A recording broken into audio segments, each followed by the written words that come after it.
Good morning, everybody. Welcome in to today's broadcast. It's a good question. Let's update our source here. Our source is going to be the share.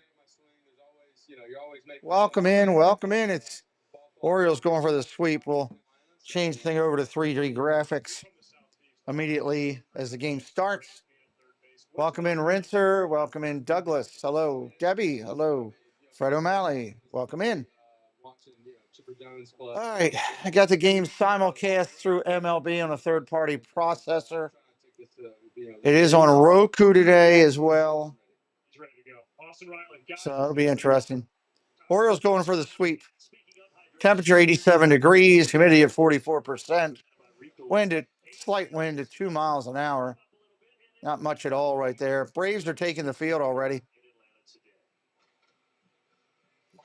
Not a huge crowd for this one for an 11 a.m. in the morning game. Grant Holmes going to take the mound. 18 games, 4-7 record, 3.47 ERA, 96 innings. Very consistent. 14 of his 17 starts, 3 earned runs or less. Make it 10 starts in a row. He's given up 3 earned runs or less, and maybe his last time out. Ben McDonald for the from the Orioles on the broadcast tonight. That's kind of cool. At least to get a local flair to it. Let's see the lineup that he is going against here for Tony Mansolino's Baltimore Orioles lineup: Holiday, Laureano, Henderson, O'Hearn, Urias, Kowser, Mullins, Mayo, and Stallings. Again, our 3D will kick in once this game starts. I got to get first pitch lined up, and then we will be good to go. We'll get that rolling for you.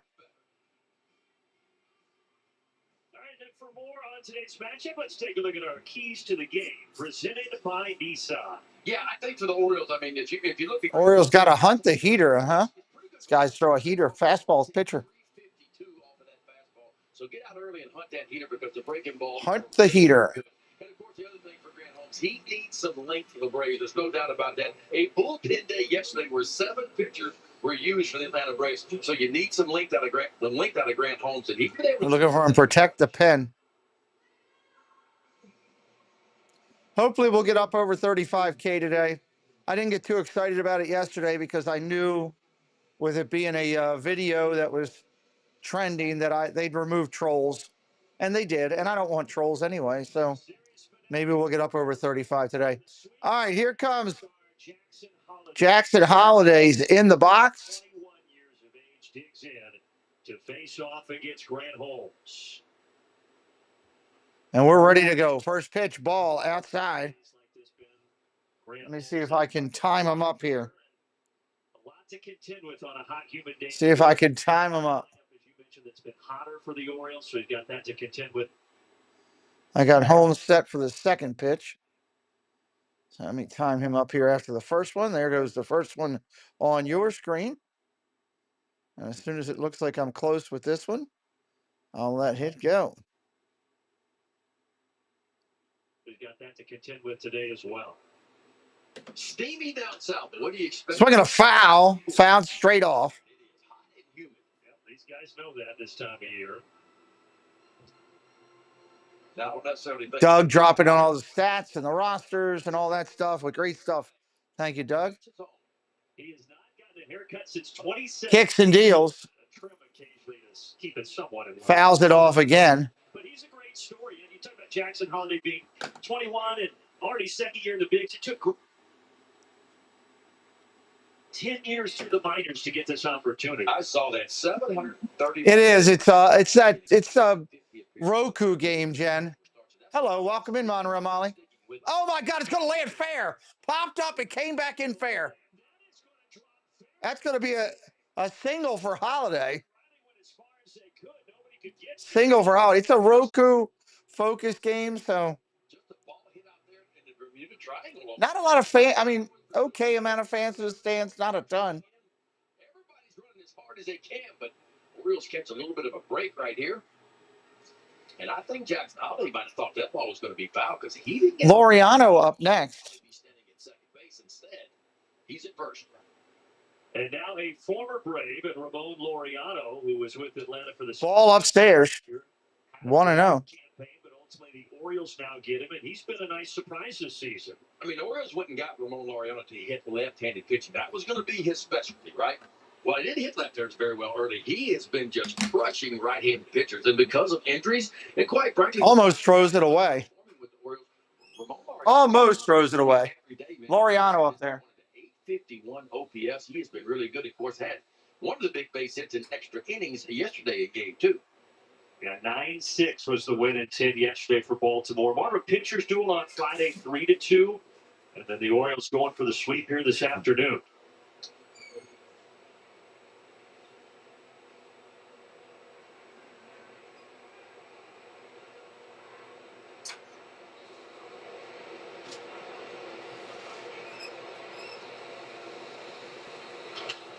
Sebastian the Crab, welcome in. Stanley Sox, welcome in. Jason, welcome in. He finally debuted. He did some really good things, a part of the rotation this year. Hello.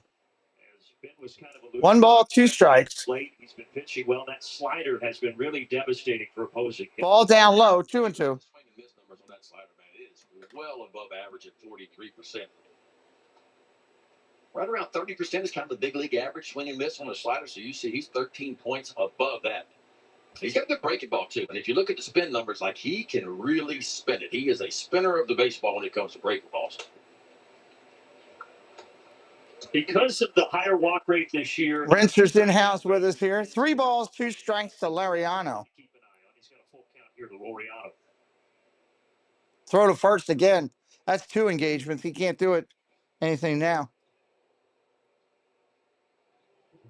Orioles don't run a lot. 61 stolen bases. Orioles, believe it or not, have won 2 games down here. Going for the sweep today. Holiday's going to be running. He's gone. Strike 3. Throw down a double play. Mother of pearl. So Grant Holmes gets a 2 for 1, and they're at 2 down to the first. Unbelievable. That's absolutely perfect for you. Leadoff guy gets on with a single. He makes a perfect pitch. He's out. Breaking ball, Laureano caught. Look at it. Boy, Sean Murphy out of there with a bullet. Always catches it, applies the tag. So 2 for 1. And Holmes gets the first strikeout of the ball game, and now he deals with Gunnar Henderson. Gunnar Henderson now up 2 outs in the inning.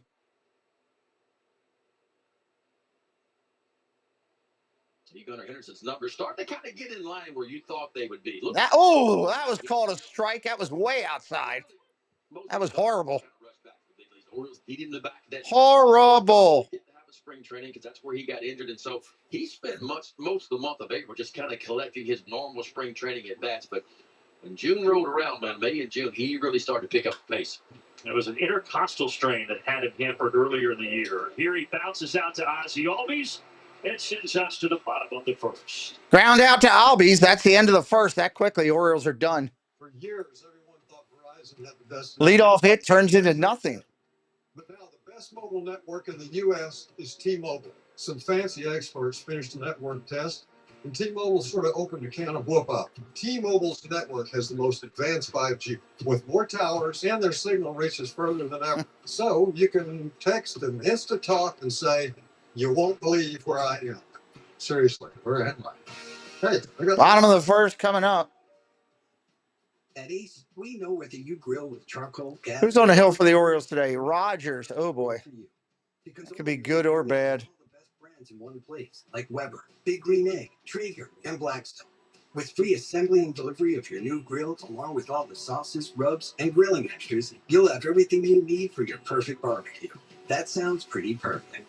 Around the block, what you need in stock. Guys on the screen look like they were swimming under the grass.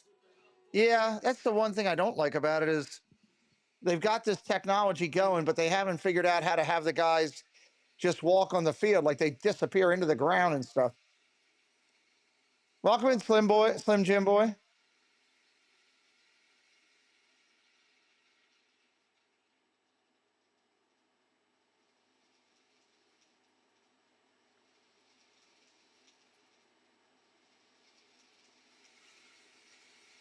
Now I got to sit through this baseball Zen garbage. I hate this. Welcome into the channel. If you're brand new today, say hello in the chat. We would love to welcome you in.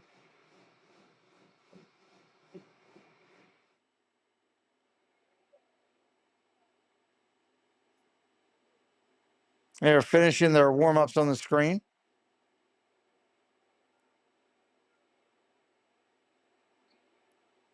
All right, lineups for the Braves: Profar, Olson, Riley, Murphy, Albies, Baldwin, White, Fairchild, and Allen.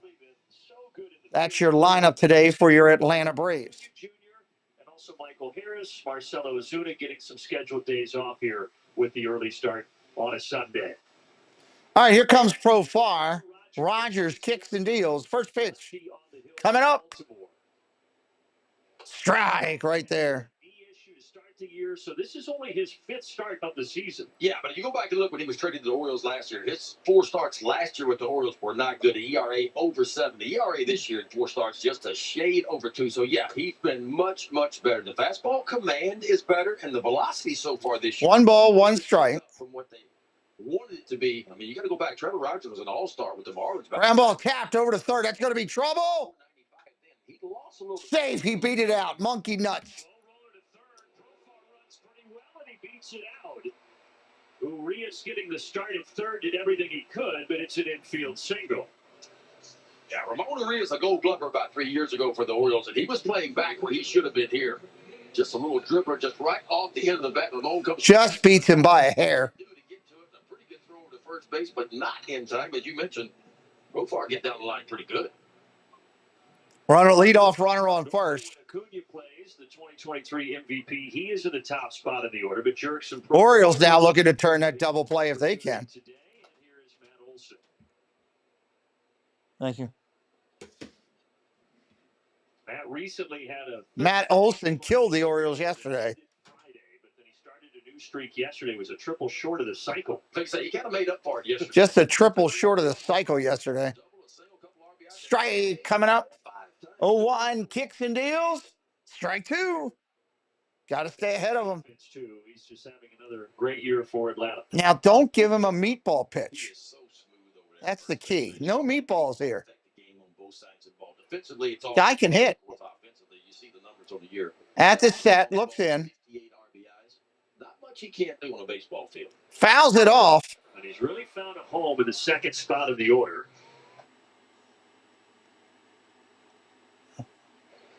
I can speed that up just a hair. Swing and a miss. Strike 3, swing and a miss. Got a little bit ahead. Got too far ahead there. There's your strikeout. Nasty there to take care of Matt Olson.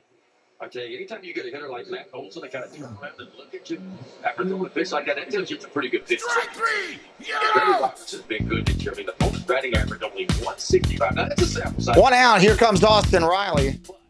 3-1 strikeout to walk ratio. He looks like a totally different pitcher this year than what he was last year. Left-hander kicks and deals. Fly ball, left field, playable. That's an out. Kowser makes the play. 2 down in the inning.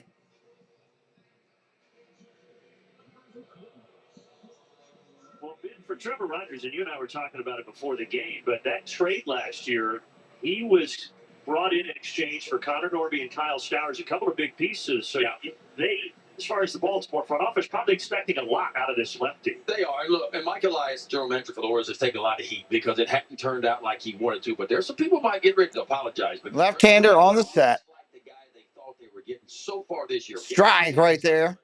He's been pitching much better. He's thrown a lot of strike ones, and that was kind of his issue last year. Didn't command the strike zone very well. Didn't throw a lot of strike ones. Didn't put hitters on the defense right away. So far this year, he's been able. 0-1 pitch coming up. The slider's been really good. Changeup's been good. Got a little sweeper as well. Fouls that one straight off. He gets ahead of Sean Murphy. No balls and 2 strikes.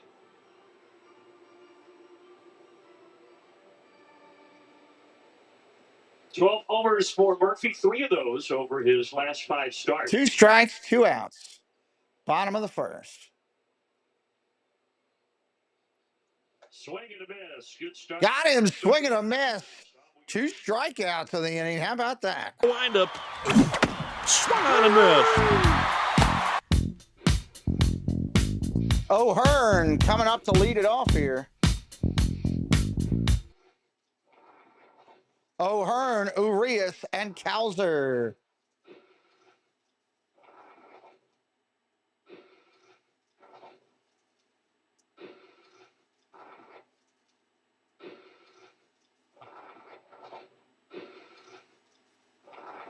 See what they can do. Now I got to watch this baseball zen in between because it's a simulcast that I'm watching, which means they don't own the rights for any of the commercials or anything. So all they can do is show baseball zen, which is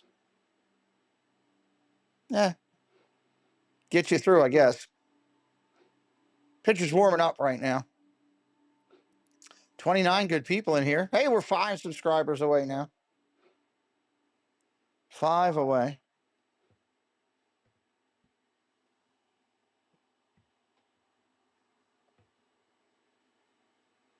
Dun, dun, dun. I got to be honest, baseball's then a little boring.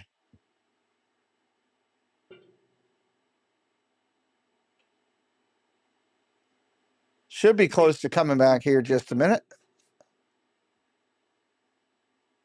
If you're new to our channel, let us know what you think about how we're doing here with the 3D graphics going up. We'd love to hear from you.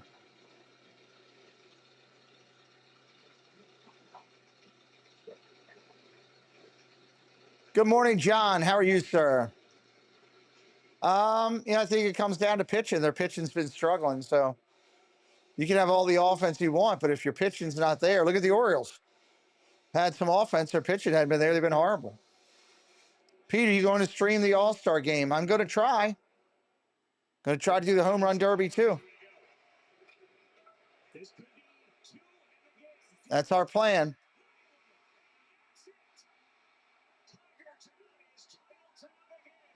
They're showing the LSU 2025 College World Series thing.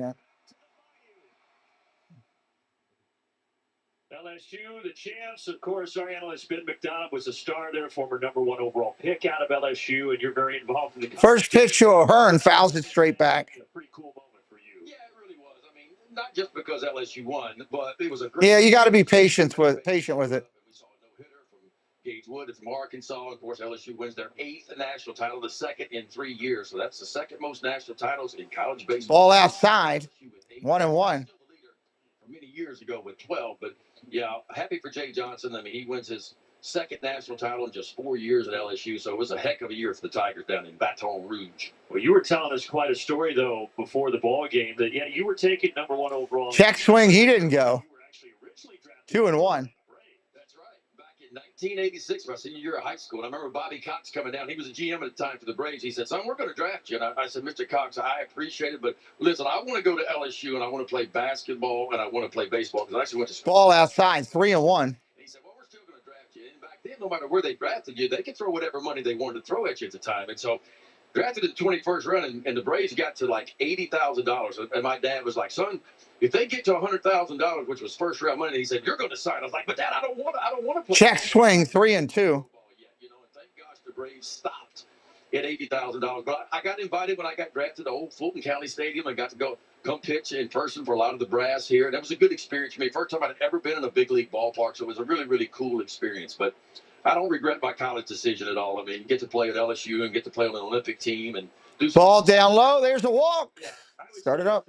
Turned out okay. Yeah, it worked out fine.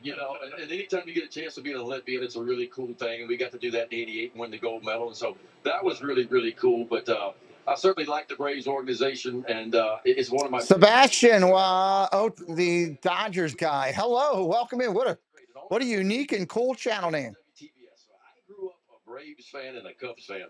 My name's Pete, but yeah, I'm listening to Roku. I'm watching the simulcast on the MLB network. Welcome in. It's like that was about as best as it was going to get. Ramon Urias up there now. 1-0 count coming to him. Welcome to our channel, sir. Strike in there on the corner. 49, but both If you're having a good time today, hit that subscribe. We do over 110 baseball games a year. Sometimes you just can't figure out certain things. You know, the Orioles had the most wins in the American League going into this year, the last 2 years. No, Throw to first, runners back. picked to be right at the top of the American League East, but K. Wilby, hello, welcome in. players got hurt along the way. Angelino has come in and look, he's 3 games over 500. So the Orioles are definitely playing better after managerial. Well, we're glad you're here, sir. We're glad you're here. Here's the pitch. Ground ball tapped up the middle. Second baseman touches the bag, goes to first. Second double play in as many innings. Nice play by Albies. You get a 4-3 double play behind Grant Holmes. And the Orioles have hit into a lot of double plays this year. That's the 8th most double plays out of anybody in baseball the Orioles have headed into. And boy, first inning, and now the second inning. Boy, that's frustrating. So 2 outs now in the inning. The milkman. Here comes the milkman. Well, Colton busts on the scene a couple of years ago. A lot of people felt like he could have won the Rookie of the Year last year. He finished second in the ballot. I think he hit 24 home runs, had a really good year, and I think it was the second or third game. He's got 8 home runs this year. He's a little bit behind last year's pace. He's missed a lot of games due to injury. Ball inside, almost got hit. This offense, what I'm getting at, is starting to get healthy for the Orioles. We mentioned it earlier. I mean, their last, 19 games, a little over 5 runs per game, which is really, really good.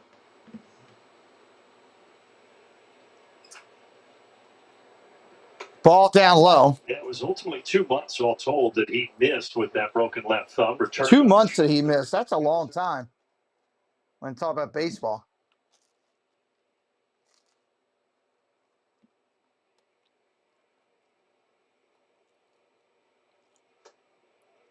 Check swing. Did he go? No. As I mentioned, Grant Holmes' walk rate higher this year, and he's gotten a few 3-ball counts here. 3-1. Yeah, 45 walks coming in and 96 innings of work. So a little bit more than what Grant Holmes would want. That's a lot of walks. 68 to third, man. He only walked 15, so the command was good last year. Not so much this year. But because he can strike out, he can 3-1. walks every now and then. Swing and a miss. Strike 2. He actually has the most strikeouts in Major League Baseball going back over the last calendar month. 49 strikeouts over his last 31 2/3. Yeah, Westberg crushed that ball yesterday. 2,845 RPMs. Ball 4 down low. Yeah, the average big league slider spins. Westberg destroyed that ball. RPMs. Can I give you an idea of how good that breaking ball can be? But he does lose Kaiser, so 1 on, 2 out, and now Cedric Mullins. Second walk of the inning, but the O's aren't doing anything with it right now. Cedric's had a pretty good series. 2 for 5, a homer, a couple of stolen bases, a couple of RBIs, that 2-run homer in game 1. Mullins up there ready to go from the left-hand side. Strike 1 on the corner. One was with quite a few friends and family here. He is from Snellville, Georgia, went to high school 30 miles east of where we sit at Truist Park, so says it's always extra special to come back here to Atlanta. Swing and a miss. Counts are back in safely. You better not wander too far off that bag of showing Murphy behind home plate. Gold Glover, All-Star. He showed you in the first inning what he can do. He threw down at Kaiser, and Kaiser got back. Murphy and Drake Baldwin, who's DHing today. Ball in the dirt, bounces away from the catcher, and he will take second. There's nothing you can do about that. Yeah, no chance for Murphy on that one. That ball. Kaiser now in scoring position for the Birds. Guardians play at 1:40 today. He did all he could. Saturday Parks Live. Hello, welcome in. He hits him in the mask and shoots towards the first base dugout. How are you doing today? 1 ball, 2 strikes, 2 outs.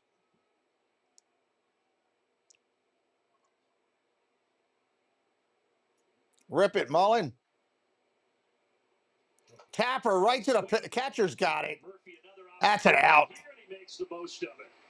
Scoreless through an inning and a half. Scoreless through an inning and a half here. Braves are coming to hit. Former LSU Tiger enjoying the title. Matching records. Hanging in there. Saturday Parks Live, hanging in there.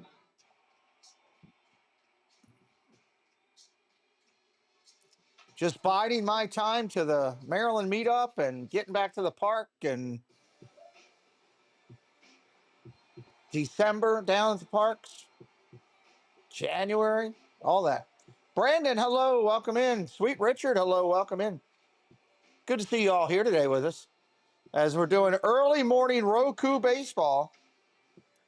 Albies, Baldwin, and White due up. Albies, Baldwin, and White due up here in just a minute. Yeah, he's Superman. Hurry in for the new Superman cake batter cookie dough blizzard treat. Superman. DQ. I don't know how excited I am about the new Superman. Gonna be honest.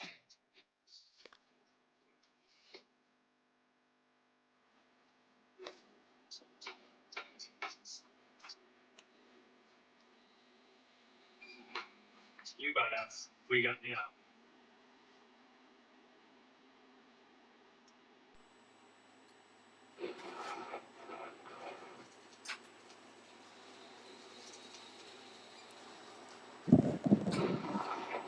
Don't get excited about Jurassic Park. That's great.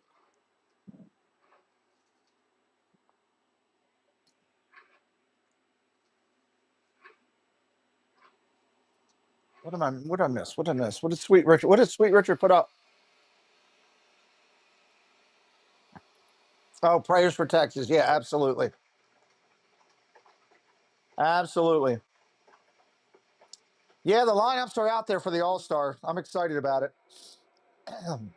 My plan is to do that here, along with the home run derby. I got to get those thumbnails up today.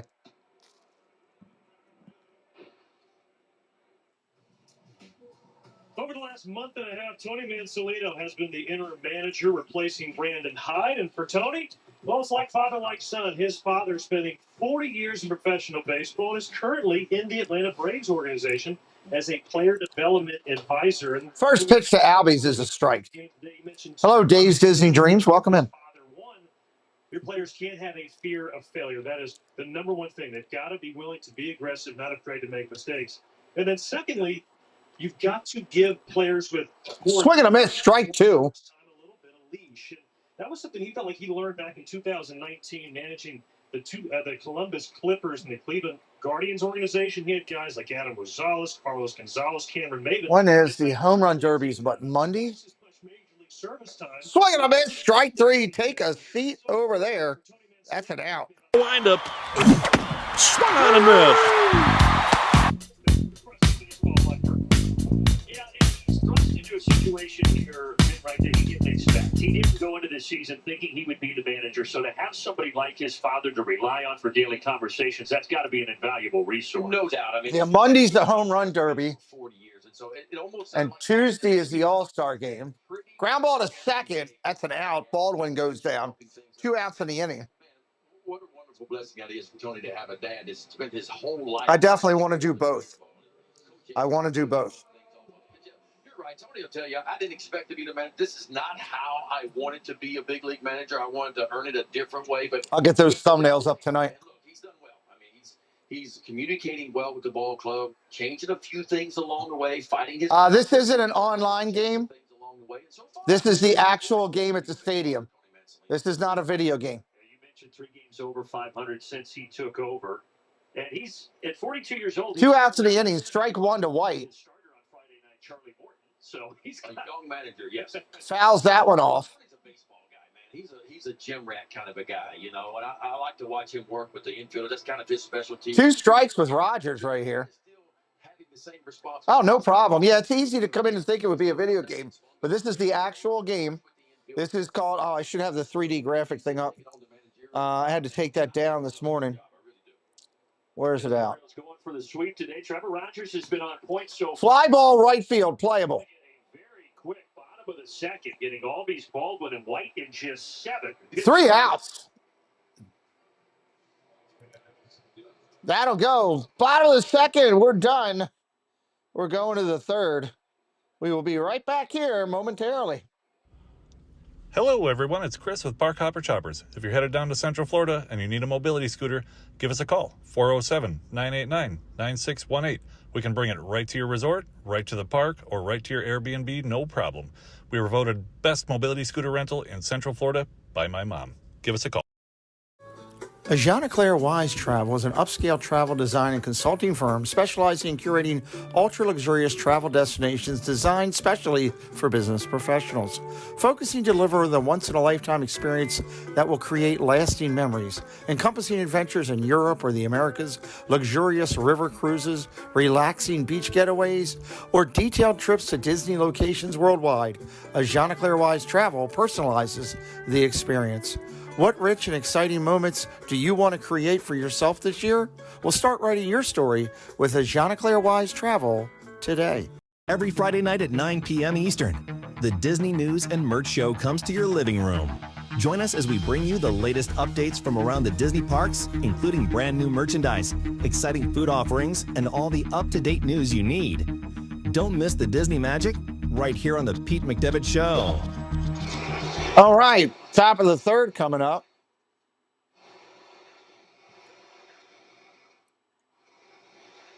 And we've got, I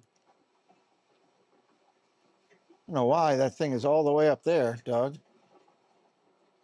Let me fix this.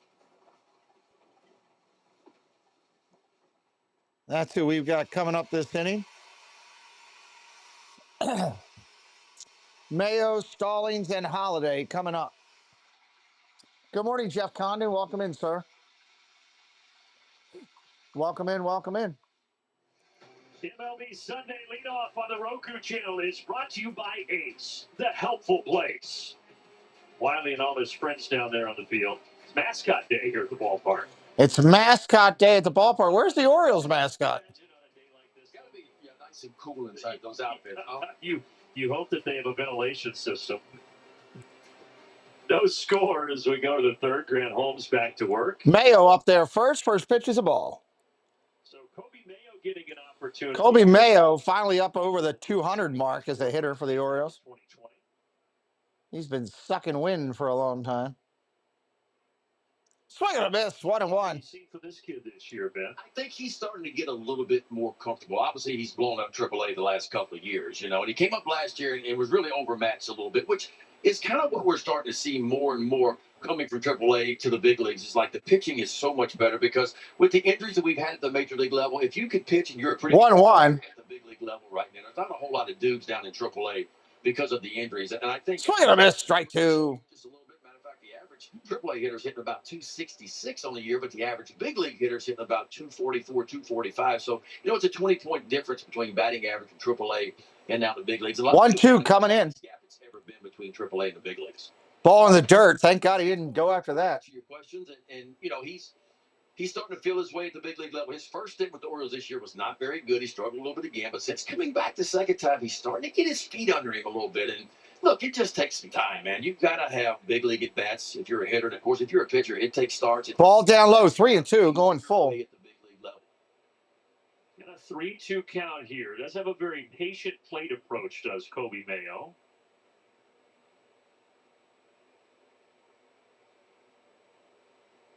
Inside almost got hit. He'll take the walk. Lead off walk. Well, this is StatCast 3D powered by Cloud. We'll take a look at Grant Holmes' pitch arsenal, man. I tell you what, fastball 92 to 96, a little average right about 94. There's a slider, though. He uses that slider about 35% of the time. Slider, four-seam curveball, cutter, and changeup for your Braves chucker today. Again, if you're the Orioles, hunt that fastball, man, because if he can get ahead of you and get to those breaking balls, he can certainly collect some strikeouts. Here comes the ninth hitter, Stallings. Ball gets away on the pitch. That's going to be a wild pitch. Runner goes to second. For Grant Holmes, look as shiny in this 90-degree heat from down there as it does up here. Brandon, it is blinding. You just talked about he hadn't gotten his hair cut since 2017. Well, the reason he hasn't gotten it cut is because his barber retired in 2017. He didn't trust anybody else to cut his hair, so he let it loose. And yes, he has heard it incessantly. He and Kenny Powers from the HBO show Eastbound and Down. Now, it came out in 2000. Really, in Reisterstown. Wow. So Grant says, ground ball over to short. That's going to be tough. They might. Oh, what a play. It's a little too coarse for him. A nice play by Nick Allen there. So he's nice play by Allen. My God, that runner's slow. Kenny Powers plays for the Myrtle Beach minor league team, and it just holy heck. not only does Grant Holmes look like Kenny Powers, he's also from the Myrtle Beach area out of Conway, South Carolina. But as far as the hair routine goes, guys, Wow. once a month. Oh, now he does condition it every day. So you wanted to clarify that. He says it's a little bit of a 2-in-1 conditioner with Luma. So, but that's pretty much all natural. There's no curling irons. Just condition it, leave it in there for a couple minutes every day, and he's good to go. I'm glad you clarified that he does condition it, or else his wife Sammy might not want to be around him for a while. Yeah, but it's a resemblance. Maryland is a beautiful state. There's some good things to it. That he likes since 2017, man. 1-0 pitch coming in, one away. Holiday lifted high and deep at the track, at the wall. Good home run, Jackson Holiday.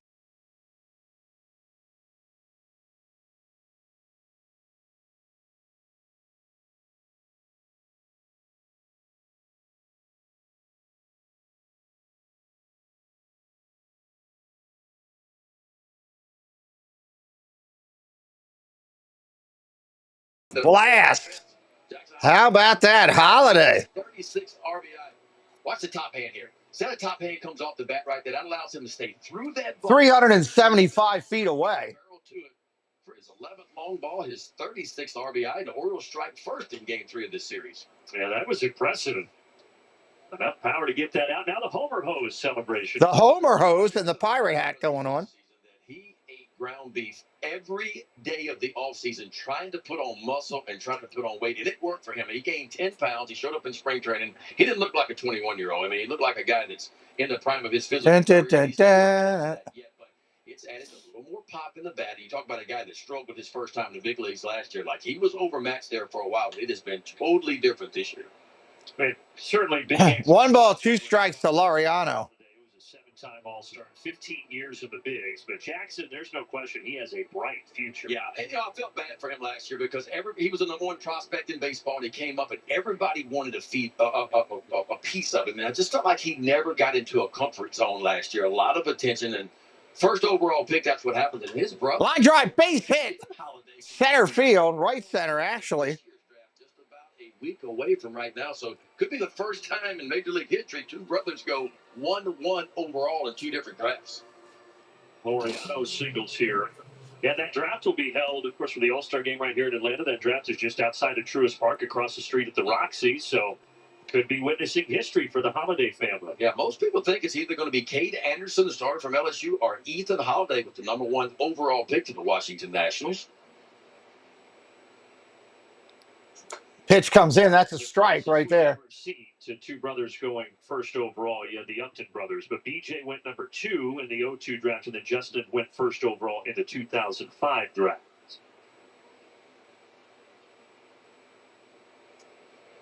Okay. Pringle, hello. Welcome in. Thank you, Pringle, for being here today.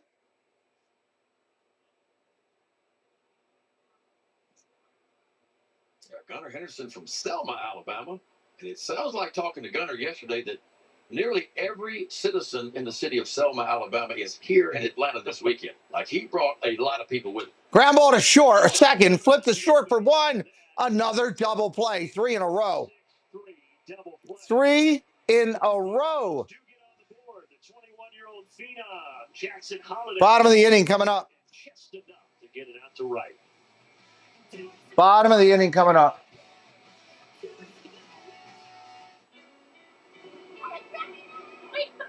Fairchild, Allen, and Profar coming up. Today we went to the beach, and it was totally worth it. Dun, dun, dun. Stay 3 nights this summer at Best Western and get $50 off a future stay. After my second tour in Iraq as an F-16 pilot, I witnessed a family as their fallen soldier returned home. I felt a calling to help.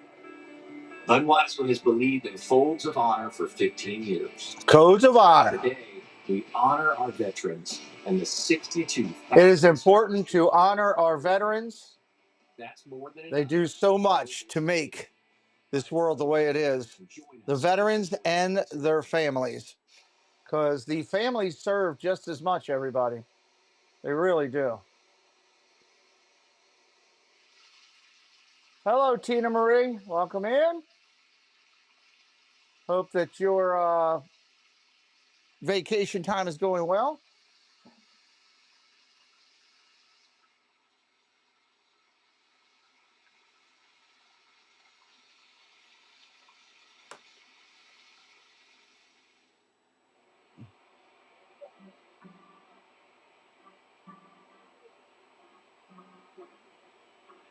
That's not a firework. Dun, dun, dun.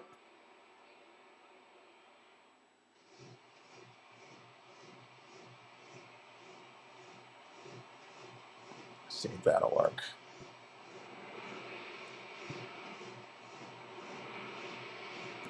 Tina should be on her way home from hitting hitting fire alarms in local hotels. That's the difference for Trevor Rogers this year. Like, he is attacking the strike zone.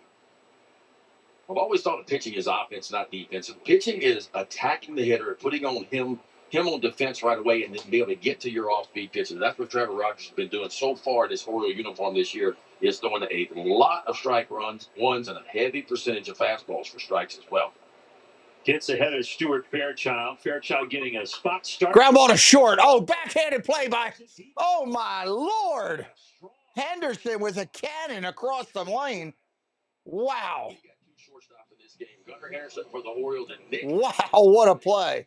They can do it at the shortstop position. Now Gunnar Henderson a lot bigger than Nick Allen. Gunnar Henderson is 6'4", 225 pounds. He can move left to right and got a cannon for an arm. And Trevor Rogers certainly appreciates that backhand play.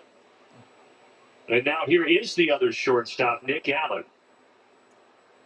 A light-hitting shortstop, but what he's been able to do in the field, he still has not committed a fielding error this year. Tell you what, just in a couple of games, and we don't get to see the Braves play a whole lot, but just watching, first of all, Nick Allen play shortstop, and then this Braves defense, which is considered probably the best defense in all of Major League Baseball. There have been some outstanding plays made in this three-game series so far. Nick Allen's right at the top of the list. Yeah, between what he does at short and what Matt Olson does at first, it's really impressive. Ounce above average, though. Nick Allen right at the top of Major League Baseball. Are you kidding me? I can't do anything with that.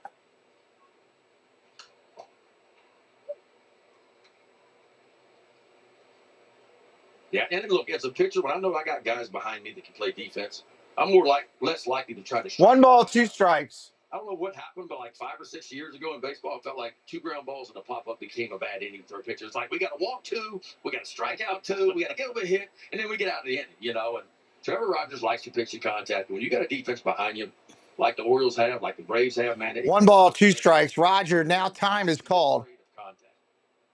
Well, we were talking a little bit, Ben, with Brian Snicker before the game about some of the changes that we've seen in the game over the years from a pitching standpoint. And certainly there's a lot more emphasis on velocity and spin. And Brian Snicker said, with all of our guys, all the injuries that they've had, you know, at some point in the game and over the next few years, we'll see if there's maybe a shift in thinking about that. There is an emphasis on how hard can you throw it and how much can you spin. Well, we know that spins and shapes and velocity. Pitch comes in, fouled straight off. That's what we know, and so that's what everybody is chasing now is velocity. I'm not sure what games are on ESPN today. I'm sorry. I feel like we're in a time that we're protecting our. I apologize for that. Not sure about that one. Our pitchers, like the pitch counts are down. Nobody's really going. I have the MLB network, so I get all the games, so I never go over to ESPN. 5 and 6 days of rest, but yet the injuries seem to be piling up, man. And we need to figure out something because the game is better when you keep your stars on the field. When the DeGroms of the world are on the field, when Garrett Cole's on the field and playing, it is better for our game of baseball to have the stars out there. And so, yeah, I hope they start to figure something out because the injuries are very. Ground ball over to short. Up clean. Over to first. 2 outs in the inning. But it's just a different time now, you know. And Tina was trying to. She told me, I'm going to build a. I was talking to Drew French, a real pitching coach the other day. Wet fireman, hot fireman He said, Ben, calendar, and I'm going to go around town to town. Big league pitcher misses his spot by 11 inches. She just sheer coincidence started there. But we don't emphasize command as much as we used to. We emphasize stuff now. Like my stuff is going to be better than yours standing at home plate. I'm going to outstuff you. The kids were holding sparklers. It was great. There's still a lot of guys out there that can pitch. Don't get me wrong. I'm not taking anything away from those guys that are controlling command guys. We do still have those. Swing and a miss. Strike two. Majority of the guys now, it's about how hard can I throw it? How can I spin it? How can I create these certain? In all seriousness, Tina would never directly interfere with the health of other people by taking advantage of that. Where are you going? Because again, we know that's what I can't hear you. What is the call? Oh, okay. Ball down low. Preston's going to a team fundraiser. 1-2 to Profar. You saw Drew French, by the way. Now, would she stand outside with a sign that says, "I need firemen for my calendar"? Yes, she would do that. Job as a pitching coach last year for the Orioles. Ooh, that one almost hit Profar. Oh, almost hit him. Came close. 2-2. A good opportunity for Drew French. He's only 40. He'll turn 41 here in a couple of weeks and very well respected. Oh, boy, that's hit well. Hey, I think it's going to die in left. It is. Cowser's going to make it right before the track. That'll end the inning. We're going to the third. Going to the third. We'll be right back here in just a minute, everybody. This is Mama Mouse and Kelly from Myers and the Mouse YouTube channel. When we can't be in the parks, we listen to Magic of the Mouse Radio. When you can't be at Disney, you should come visit us on YouTube for Disney fun, Disney live streams, and Disney shopping and DIY crafts. Saturdays at 1 p.m. Eastern Time and Mondays at 12:30 Eastern Time. Keep Myers and the Mouse in your house. Have a magical day. Check out the Zip-a-Dee-Doo Doug YouTube channel. Start your week right with Coffee Talk. Doug and Scallywag Steve for Disney news and what Disney YouTube creators are live for the day. Need a midweek pick-me-up?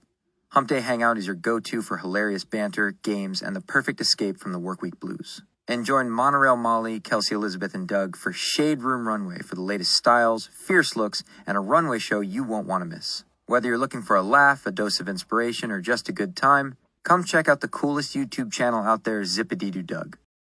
Welcome to the Clubhouse Chaotic Chat, also known as the Triple C Show, coming to your living room every Sunday night at 6 p.m.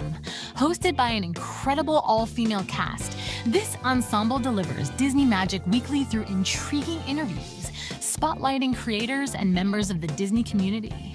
It's a must-see experience that brings the magic and stories you love to life. Don't miss it.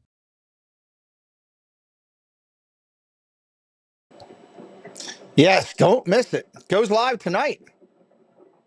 6 o'clock. We're going to have a good one. We are going to have a good one. Let's see here. Baseball Zen is what you're listening to. It's just what we got to do.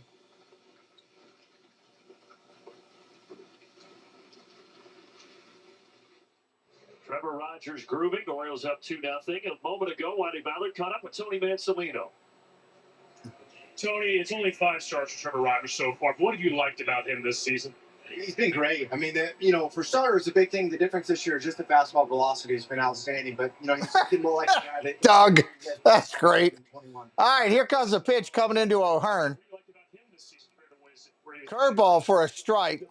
20-year-olds, 21-year-olds who get to the big leagues, it's not always a super linear progression to success. Sometimes there's some ups and downs. The great thing about Jackson is his maturity and his calmness has kind of allowed him to come out on the other side of the ups and downs. Thanks for your time, Tony. Thank you. All right, Wiley, and over the last few years in Baltimore, he's seen so much young talent, so much success through the draft of guys that have come up and provided a big boost for Baltimore. But both of these teams this year have just been dealt a crazy amount of injuries. For the Braves, it's been more to the pitching staff. For the Orioles, it's really been all over, a lot to the lineup as well. And that's part of the reason that both teams find themselves right now at 10 under 500. Yeah, look, I get it. I mean, no balls, 2 strikes to O'Hearn. We don't like to use injuries as an excuse, but dude, when you lose ball upstairs, you lose 4/5. Actual footage. Although Oh my God, that's good. 1-2. 4 guys on your 40-man roster ends up on the IL this year. That is hard to overcome. It's like every day is something. Ball into, ooh, just inside. Not by much. And you've got what they've used 5 catchers this year. Chance that they could use a 6th. These are some of the notable injuries that Tony Manzolino and company have had to deal with. Yeah, fly ball center field, left center, tracking at the track. He'll make it. 1 away. 4 subscribers away from hitting that 35,000 overall. But like you said, fans never want to hear about it. Like, yeah, I just win. but everybody says it's part of the game. And look, it really is. But that's why you got to have depth in your organization. Because, I mean, we've heard pitching coaches and GMs and managers say it now for 4 or 5 years. You can't have enough pitching, and that is still the case now. Yeah, and the Orioles went and got no pitching in the offseason. None. 0. Pitching is the key. Line drive going the other way is Urias. That's an out. Coming in to grab it, the speedy Eli White. Urias is 0 for 2. And the Braves expected Grant Holmes to be in the rotation, but now he's kind of a focal point of that rotation. I got to mute for 1 second.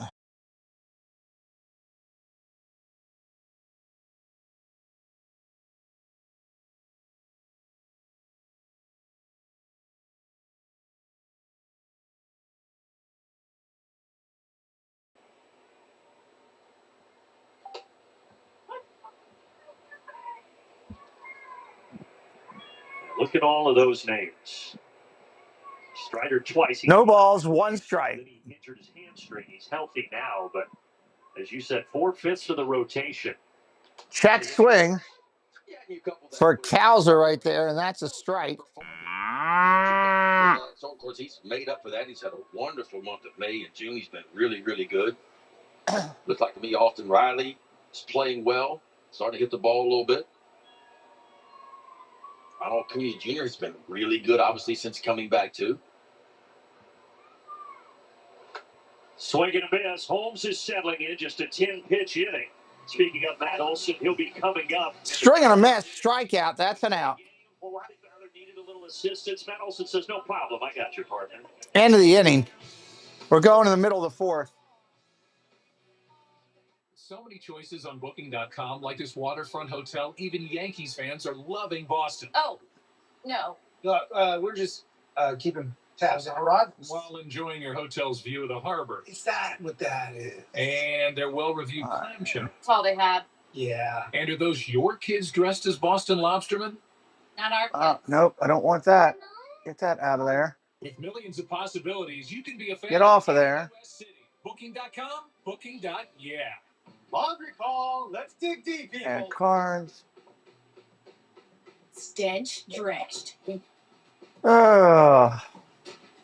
do I want to put them to? Caked on deep. Everyday dirt and stink lingers deeper than you think. Now clean deep with new Arm & Hammer Deep Clean Laundry Detergent. Our most next. yet. What day is the All-Star game? The All-Star game is Tuesday. Arm & Hammer All-Star game is Tuesday. Home Run Derby is Monday. I'm planning to try to do both.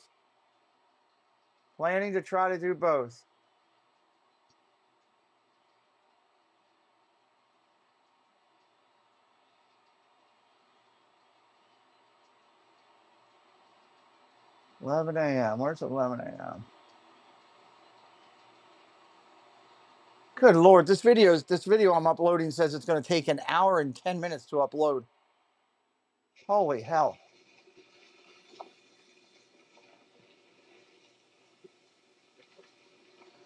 Holy hell. It's Monday night. Home Run Derby is usually at 7 or 8 o'clock, probably 8 o'clock. Probably 8 o'clock.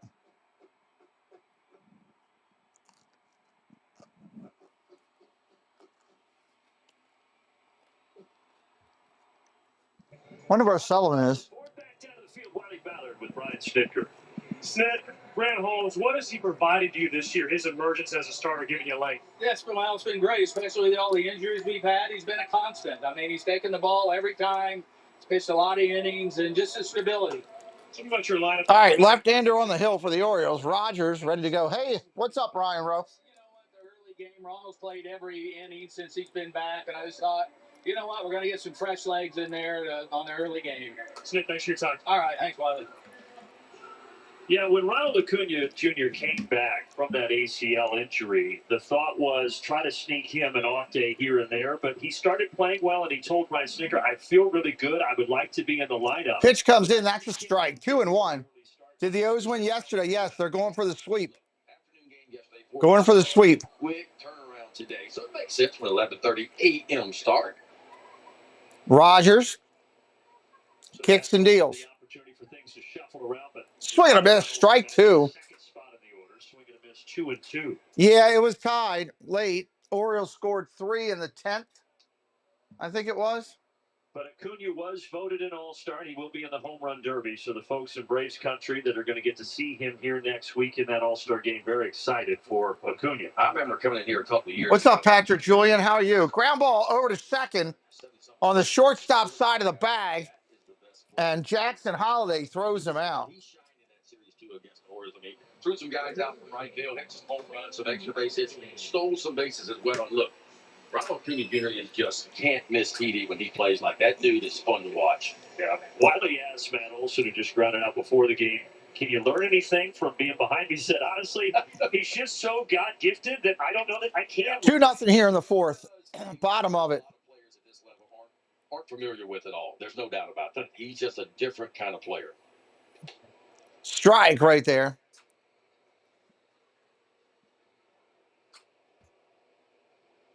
Austin Riley with a fly out back in the first. He's 0 for 1 today. Trevor Rogers has really been in a groove. So far, just giving up the one infield single.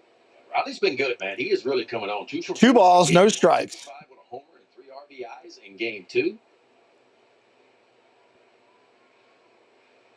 I can't believe this video is going to take 1 hour and 10 minutes to upload.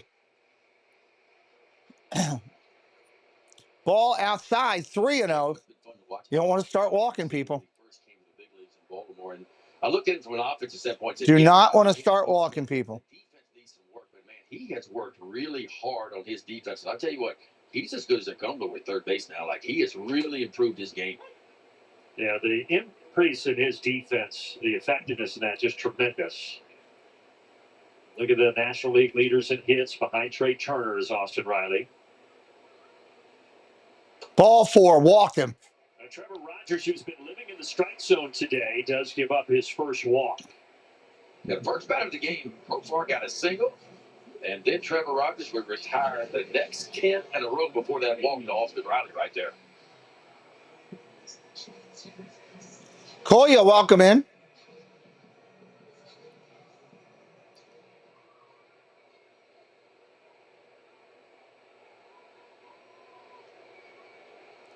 Swing and a miss. That's a strike. Really happy to see the Braves in a different uniform. He had 9 starts against the Braves when he was in the NL East with Miami. The Marlins lost all 9 of those games. He was 0-7 with an over 5 ERA. Didn't get a lot of run support, but maybe he's happy to see the Braves in a Baltimore uniform today. But you don't forget. Ground ball hit hard to third. Second for 1. Back to first. Double play. Finally, the Orioles turn 1. Top of the 5th coming up. Where do I got to go? Hi there, my name is Allie from Cinder Allie Loves Disney. On my channel, I share Disney pins, items from my collection. I do unboxings, movie reviews, Disney park vlogs, and more. We have so much fun. Be sure and stop by and say hi. Let me know you heard about me from the Pete McDivitt Show. And as always, make it a Disney day. Disney fans, night owls, and midnight wanderers alike, do not miss Disney Insomniacs. Our late night broadcast proves that magic doesn't stop just because the sun goes down. Every Sunday and Wednesday, we bring you the ultimate dose of Disney After Dark, with surprises, stories, and a touch of late night magic that only Disney fans can deliver. Our fan favorite segment, Two Truths and a Lie, is a fully interactive stream contest. Each week, a new guest joins on screen to stump the chat. Will you be stumped or win prizes? You gotta watch to answer that question. Don't miss an episode right here on The Pete McDevitt Show. Don't miss episode tonight, 10:45. We will be live doing that. Looking forward to that. Mullins, Mayo, and Stallings due up. Waiting for them to come back.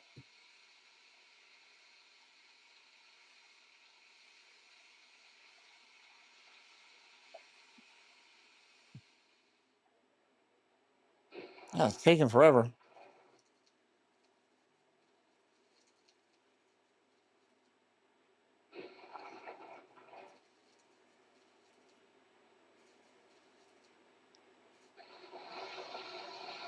Baseballs then isn't bad if you have it laying around your house. But when you're sitting here waiting for a game to come back, it'll get you.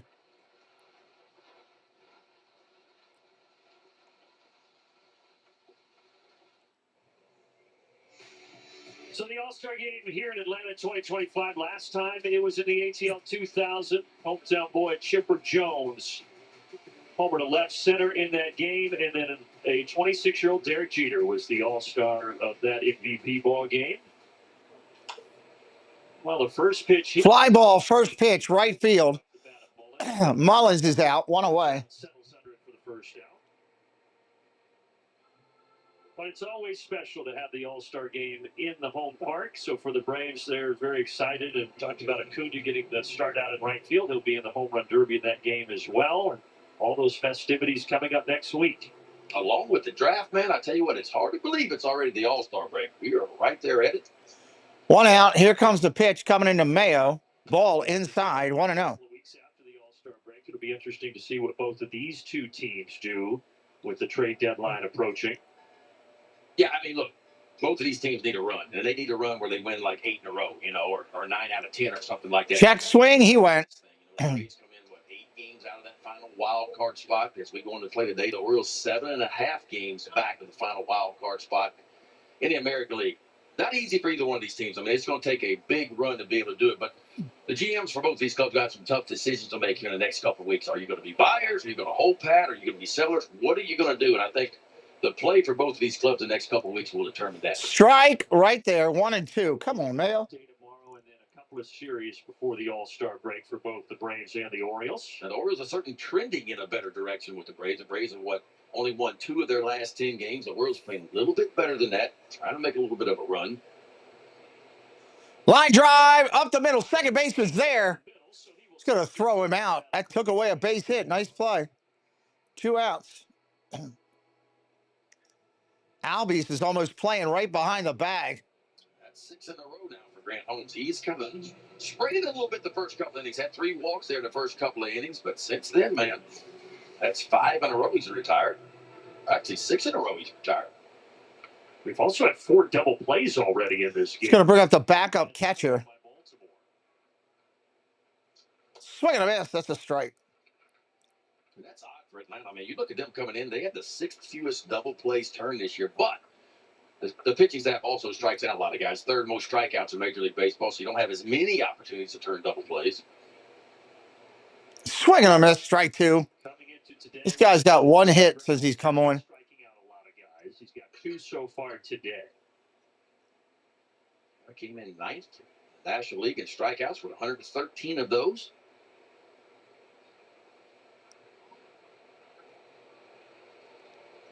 He's looking for the strikeout here of Jacob Stallings. Down low for a ball. As that pitch dusts through the dirt, 1-2. Wasn't too long ago that Grant Holmes struck out, 15 batters against the Rockies back on June the 15th, so he can certainly strike you out. And he had never struck out more than 9 in any professional appearance before that. So that was a big game for Grant Holmes on June 15th. And then he struck out 10. Down low, 2-2. Last start. So it's been a big increase in swing and miss for this right-hander. You can see why with the spin rates on those breaking balls. Well above average on both the slider and the curveball.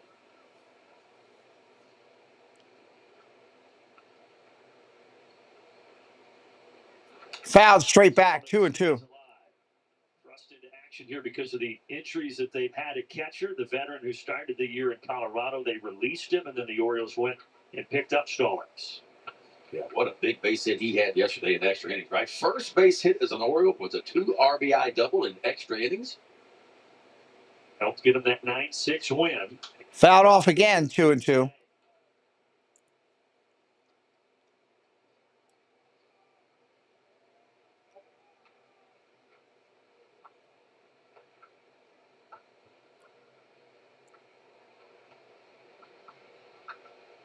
This next pitch puts Holmes over 70 this afternoon. Fouled off again.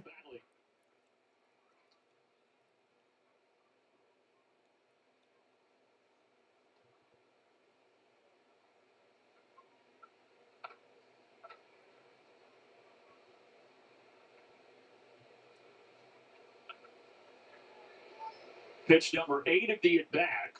Ground ball foul.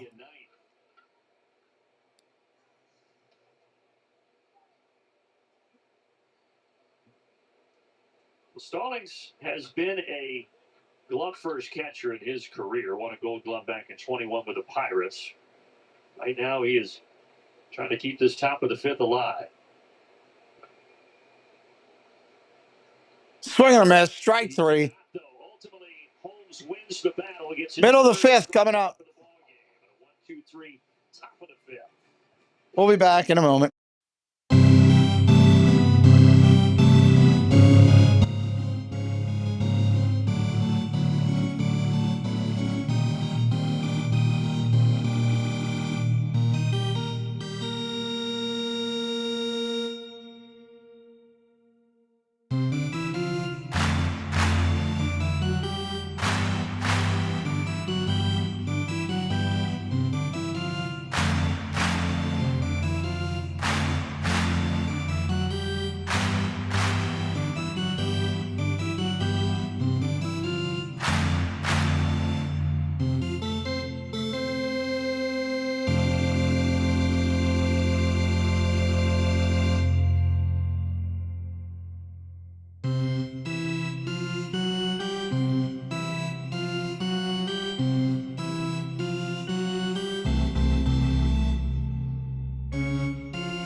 Okay, coming back in.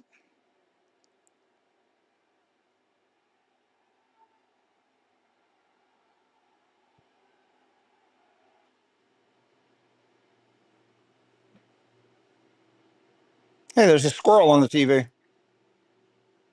He's just sitting there. Interesting. All right, bottom of the 5th coming up. Welcome back. Brandon Gaunt, Ben McDonald, Wiley Ballard with you for Game 3 of this series here at Truist Park. Game 3 of the series. Orioles trying to pull off a sweep. Only 43 pitches through 4 innings. Remember, the average big league pitcher takes about 17 pitches per inning to navigate 3 outs in the inning. First pitch comes in. That's a ball. Albie's up there. Is it Doug Squirrel? Maybe. I don't know. Maybe he's a traveling squirrel.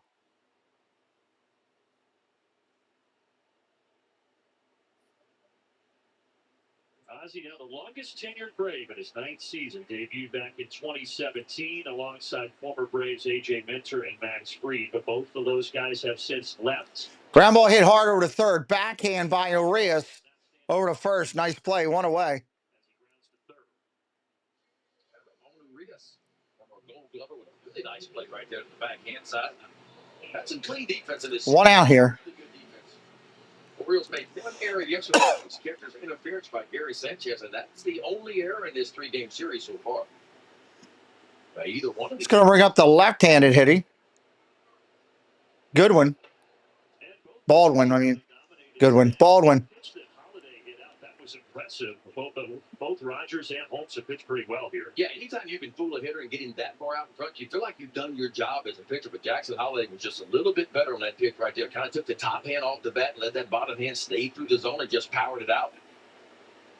Ball in the dirt, 2-0. Just one hit for Atlanta, that infield single that Profar had back in the first. The majority of these runs for both of these teams have been scored by the home run in this three-game series.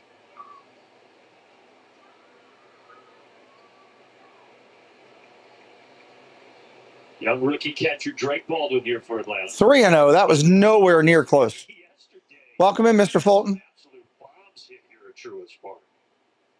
Weren't many wall scrapers yesterday. The ones that were hit were absolutely touched.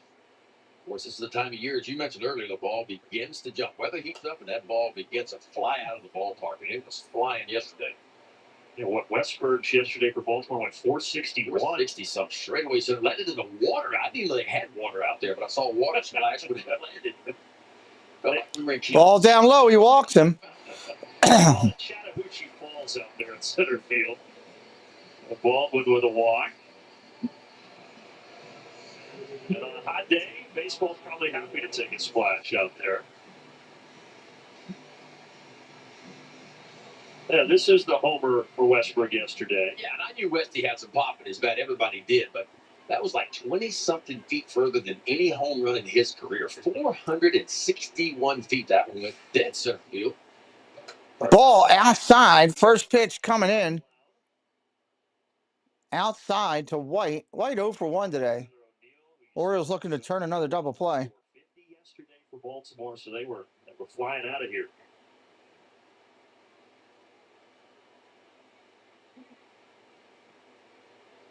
Strike right there. 1-1.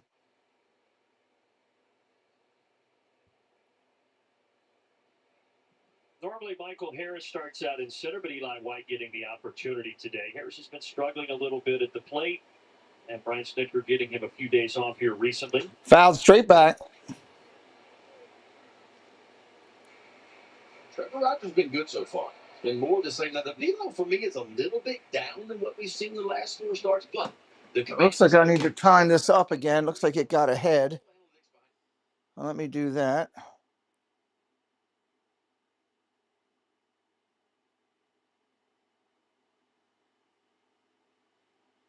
His own little hops to it, so he wants to be up with that fastball a lot. And the breaking ball's been good, and we've seen some good changeups too.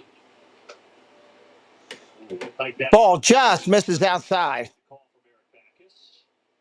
Well, you can see where Jacob's. Good luck to you, Mr. Fulton. Rock to the inside part of playing. The ball was all the way. And we talked about that 11-inch miss, right? I mean, the average big league pitcher misses 11 inches right there. 2 balls, 2 strikes, 1 away.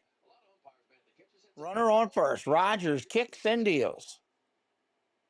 Swing and a miss. That's strike 3. That's an out. As he gets White.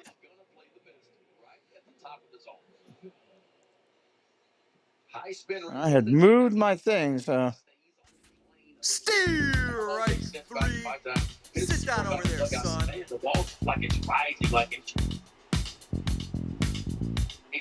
jumping. We didn't know anything about spin rates and all that kind of stuff then. But that was a talk from hitters. I used to listen to them. They'd come back and they'd face certain guys. It's like the ball is exploding at home plate. Ball down low. 1-0 to Fairchild, who's 0 for 1 today. With his extension, how that fastball lives at the top of the zone. Quadzilla. And he is so much fun to watch. I mean, an undersized pitcher in height at 6 foot tall, but you mentioned 7 feet of extension. The average big league pitcher lets the ball go 6 feet 4 inches from the rubber towards home plate. Strider is at 7. 1-0 pitch coming in.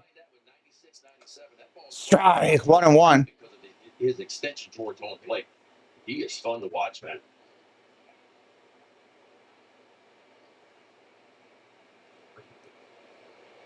Rogers has been fun to watch for Baltimore today. He's got a 1-1 count here on Fairchild. This is outside. Ball outside.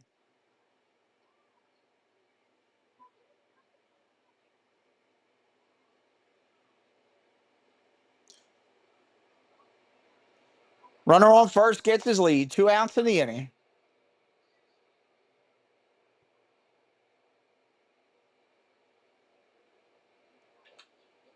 Ripped base hit in the left field. Runners at first and second. First time today has 2 men on. Good for Stuart Fairchild. Not many at-bats at the big league level. Came in with just 45 at-bats. He found the barrel on that one. He smoked that one. So I'll bring up Nick Allen, the shortstop. Batman, hello, welcome in. Hitting with runners and scores has been a little bit slow this series, but a little bit slow lately.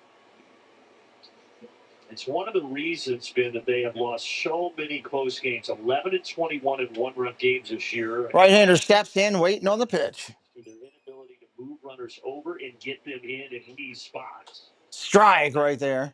Yeah, that's one of the stats that not a lot of people talk about, but it's one of my favorite stats is how do you hit with runners in score position. The flip side of that as a pitcher, too, is how do you perform in the big moments as a pitcher? Like when you get yourself in trouble, like Trevor Rogers got a runner in score position, what do your numbers do when the lights get the brightest and the stage gets the biggest, you know? And Trevor Rogers, the Pitch comes in, ball outside. coming in on the year, but with runners in score position, they're hitting 286 off of it, so that's over 100 points better for the opponent. 1 ball, 1 strike pitch. They'll try to buckle down here and get Nick Allen at the bottom of the Atlanta order. Ball outside. Near the outside corner, 1-2. And one of the best fastball velocities of the day, that one 94. And Trevor Rogers will throw that two-seam fastball. It almost looked like a two-seamer, had a little bit of late movement, kind of working a little bit away from Nick Allen. So he'll throw the two-seamer down, the four-seamer. 1 ball, 2 strikes. Foul, straight back. 94 again, that would bust.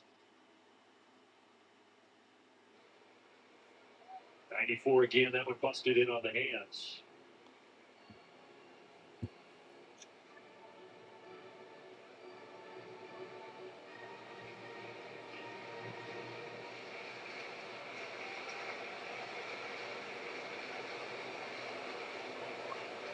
Brave shortstop grounded out 2 short in the third, 0 for 1.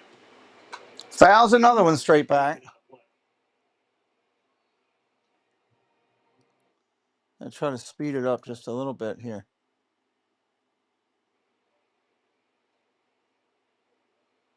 Tried to finish in there. I like that. I like when pitchers with 2 strikes finish because, I mean, what are hitters doing with 2 strikes? They're respecting the off-speed pitch, right? You got to try to cover everything. 2 and 2. 14 fastball to the inside part of the plate with 2 strikes. You'll have a lot of success.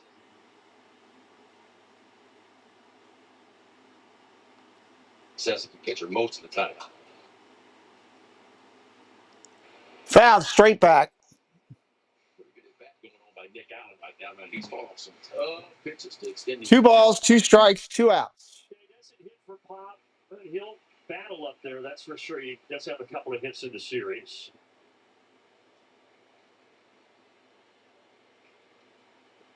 Saw the pitch by pitch. This is the 8th pitch of the at-bat. Swing and a miss, strike 3. He gets him. Nice job by Rogers. Strike 3. Sit down over there, son. Charles Green, welcome in. Top of the 6th coming up.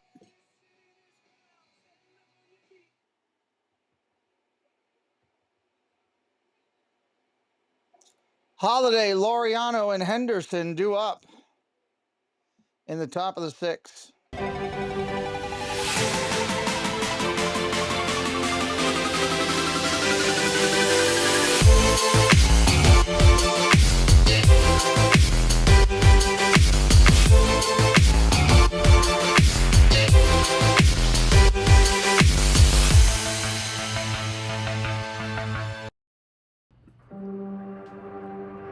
People will come,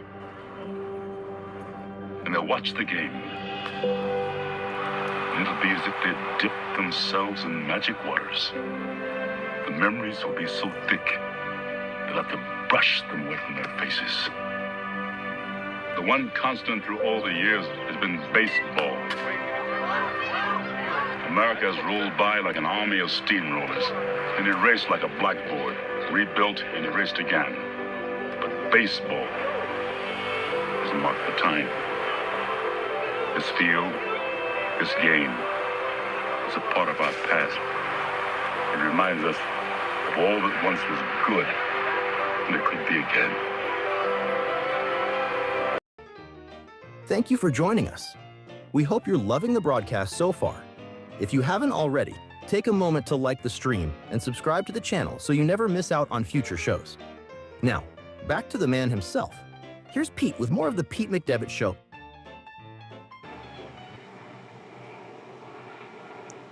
Coming back in. Top of the 6th inning here.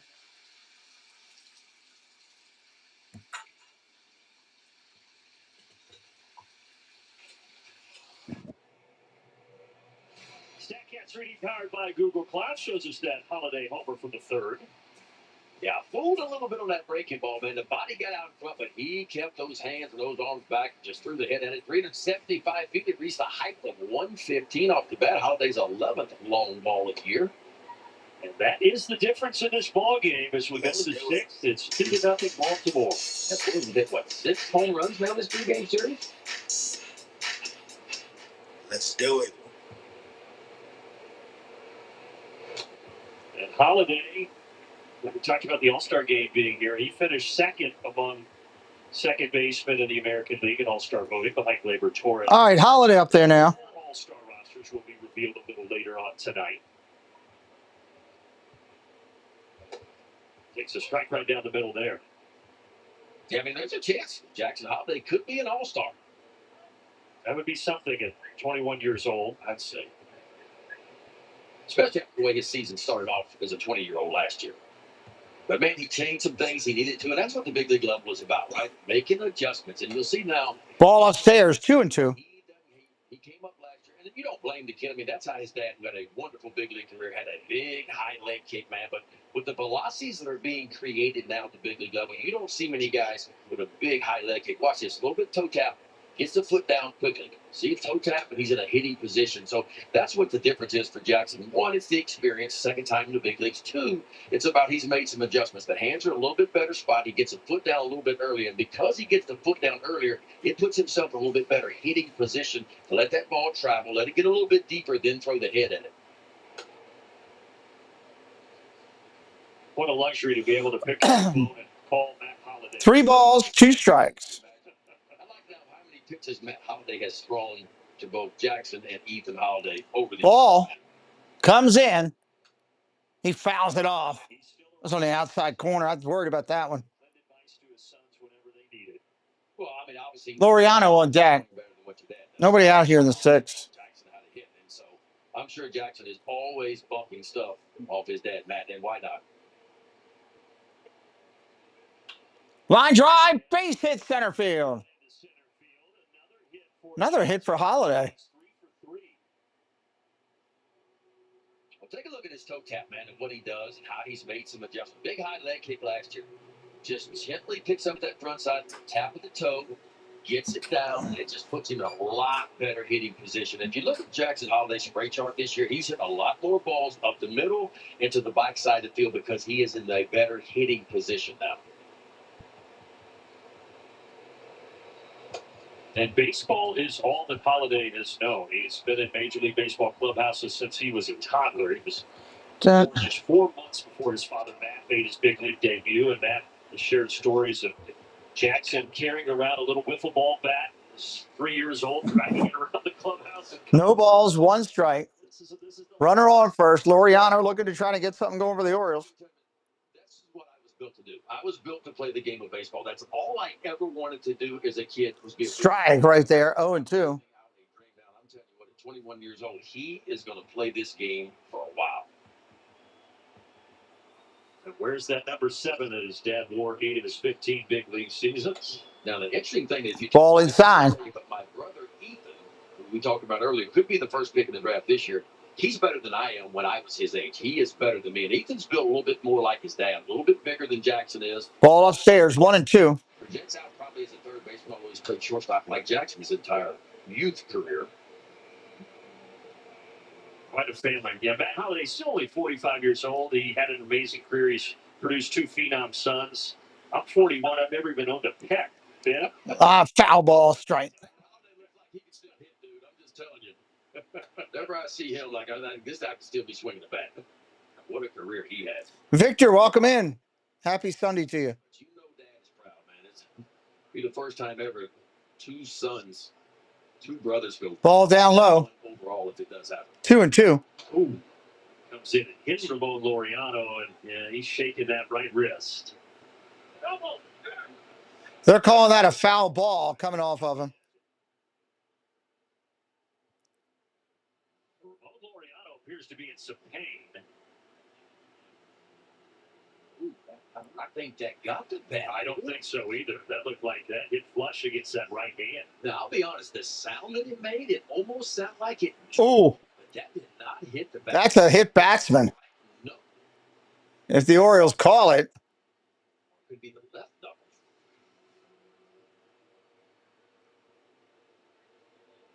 They'll do some tests on Ramon Laureano. Let's listen in. You hear that? It almost sounded like the bat. That was bone, dude. You can hear the foul ball call. Talked about all the injuries. Gary Sanchez, catcher, just got injured yesterday with the knee. Orioles fans have to be thinking, really, is this going to happen again here? I mean, it's getting if you're an Oriole fan, man. You just hold your breath in the game. It feels like the Orioles get one back, they lose two. They get two back, they lose another. You know, it's been a wild year. God, this guy gets hurt. That's going to suck. Laureano certainly has been one of the surprise bright spots.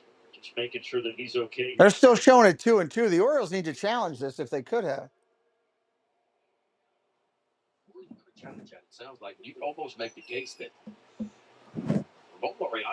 Laureano's already heading to first. The Orioles are challenging it. That's saying something. They do ultimately rule that it was a hit by pitch, not a foul ball. So you got Holiday to second. Okay, so they are ruling it as a hit by pitch. Look right on that pinky, Ben. That could not have felt good. Well, Snit was talking about this when we met with him in his office about how the velocities are so big now that you got to kind of cheat to get going. And as a hitter, sometimes the ball comes up and then you've already started your swing and you're exposing yourself, leaving your hands out in front. But as hard as guys are throwing now, the average big league fastball right at 94 miles per hour, you got to get your foot down. You got ground ball up the middle. It's going to be 2. No, they're only going to get 1 over at first base as both runners were moving. So Orioles got second and third now with 1 away. That happened quick. Yeah, productive at bat, man. First and second. Nobody out. It's a routine ground ball to push runners to second, third. Now the Orioles can score a run without a base hit. I don't be forced to bring the infield in. It's up to Ryan O'Hart to drive a ball deep enough. Come on, O'Hearn. You just got to get a ball to the outfield. You got to run in. First pitch is a strike right there, swinging. So many good stories in the game of baseball. I mean, everybody's got a story, right? But Ryan O'Hearn, I mean, he was pretty much given up on about the Kansas City Royals about 3 or 4 years ago and came to Baltimore. Ball low, 1-1. Career in a lot of ways, like we talked about, close to being an all-star last year. He is going to be a starter at the all-star game this year, so good for Ryan O'Hearn. And just a couple weeks shy of his 32nd birthday. Swing and a miss, strike 2. Wow. Threw it by him twice. That looked like the cutter of Holmes right there. That pitch he uses about 13% of the time. He located that perfectly up and into the left-handed swinging O'Hearn. Now can he finish it? That's what he needs, a big strikeout. Swing and a miss, strike 3. Wow, that's a big strikeout. Very disappointing right there. All you have to do is get the ball to the outfield for an out. Thank you, Victor. Down and in and just underneath the bat of Ryan O'Hearn for another strikeout and his second out of the inning. Yeah, Palmer's batting average 213 off Holmes, which is outstanding. But when he gets runners in scoring position, how about 153? It actually goes down. Coming up now is the right-hander Urias, 0 for 2. First pitch to him is a ball outside. Elevate your game in those big moments. Can you grab a different gear to get off the field and put a 0 on the scoreboard? Swing and a miss, strike 2. Man, if the Orioles don't get anything here, that's sad. That's a great job by Holmes if they don't get anything. Came in the first 2 games, 5 for 15 with runners in scoring position. Ground ball foul. Saw those numbers. Holmes has been significantly better here at Truist Park versus when he has pitched on the road. And you mentioned earlier the Braves struggling runners in scoring position. That's what's kind of turned the offense around for the Orioles. Their last 19 games, they're hitting .333 with runners in scoring position, and that's why the offense has ticked up a little. Oh, strike three looking. Are you kidding me? Freezes Urias and gets 2 big strikeouts to end the top. Middle of the sixth. Orioles had a big chance to add on there, and that may come back to hurt you later. Middle of the lineup coming up for the Braves here. Profar, Olsen, Riley due up. Profar, Olsen, and Riley. How do you sleep, man? How do you sleep at night? On a mattress and Mattress Firm. So I sleep all night long. Lionel Richie. Love me some Lionel Richie. Yeah, how do you take that, Ryan? I don't get it. Get matched at Mattress Firm. Sleep at night. Since 1983, Nissan has been assembling award-winning vehicles for you right here in America. And we're committed to keeping our lineup affordable and free from new tariffs. That's why we lowered MSRP on our best-selling Rogue and Pathfinder. So you can get the car you want at the price you want, knowing Nissan is here for you. Now get 0% APR financing for 60 months on the 2025 Nissan Rogue or Pathfinder. Okay,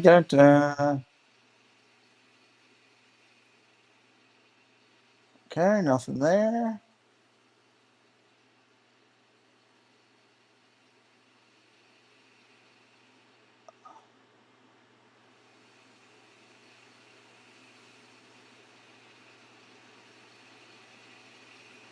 Hopefully the Mets can take the brooms out today. Mets have had some ups and downs lately.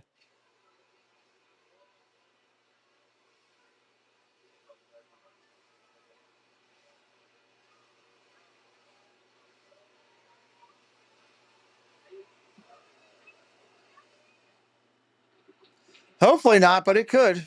It could.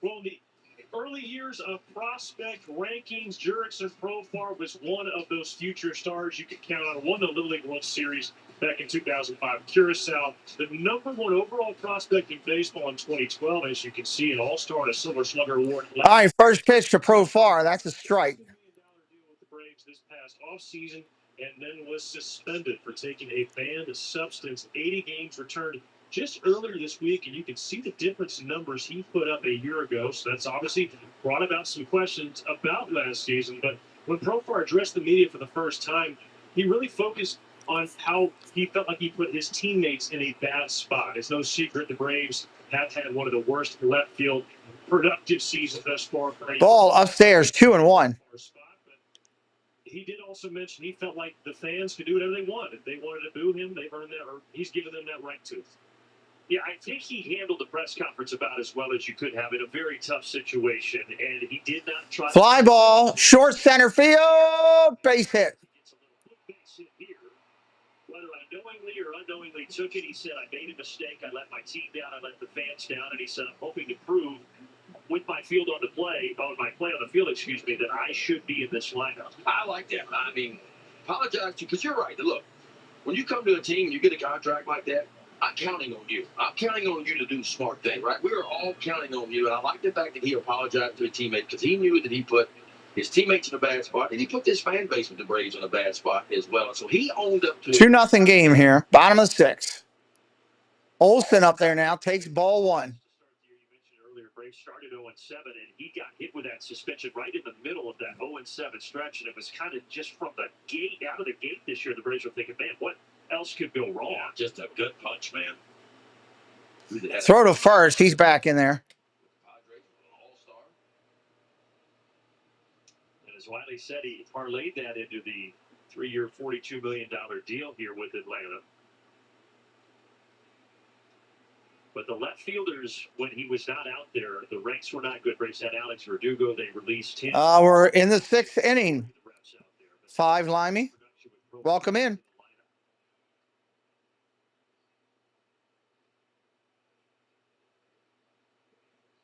One ball, one strike. Left-hander Olson waiting. He's 0 for 2 today. Swing and a miss way out in front of it. 1-2. Yeah, before him, of course, Freddie Freeman. So iconic over there, first base, part of the 21 World Series title team. No, we're in the 6th inning. They play 9.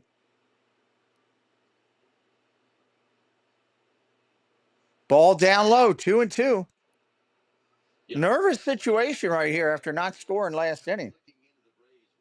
Freddie Freeman went side back here. I was like, oh my gosh. But then they go back and they get Olson. I tell you what, that Olson has been really, really good over there at first base. On both sides of the ball. That's what I love about him, man. He is a heck of a defender at first. Swinging a foul. And I think that's the part of the game. Just the tip. Sometimes you get just the tip. He was so good offensively in 23 when the Braves put up big numbers. He set the franchise mark in homers and runs driven in a couple of years ago. But his defense is about as good as it gets over there. He is so smooth. He's a big guy, too. Long leverage, man, but he moves around good. Got a good feel for the ball. Ground ball foul. Runner was going. Well, Snitz mentioned it a couple times this year. He feels like he could put Matt Olson out at shortstop, and he'd do a fine job. Now, Matt has played first base since his freshman year of high school, but that was more because there was an incumbent senior at third on his Parkview team back when he was 14. But, again, Snitz feels like he can play short. Yeah, everybody thinks about first base when they think about guys that just big slugs over there, just catch the ball, put your foot on the bag. But it's way more to it than that, man. Cutoffs, relays, turning to double play, all those things, man. Swing and a miss. Nice pitch and a strikeout right there. How about that? Strike 3! You're out! Strike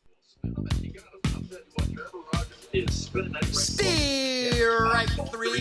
Finishing with this pitch right here. That's a really good slider. A little bit out in front is Olson. The ball goes right to the... One out here. Here comes Riley. Big time pitch. That's twice. He has got Olson today swinging.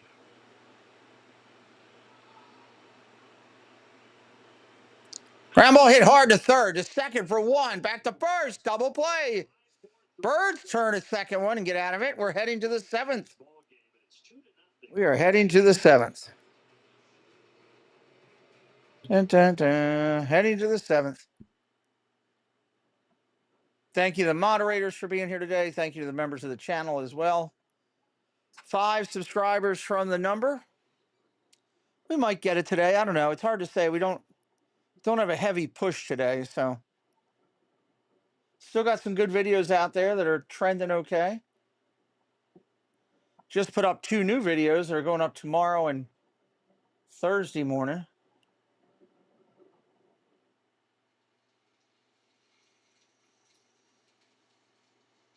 Dylan Lee replacing Holmes coming in.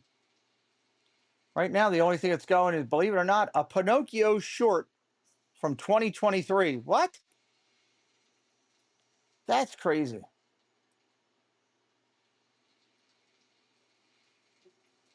Dun, dun, dun. Tower Terror video from 2022. A lot of older stuff is going right now. Not heavy, but slowly going.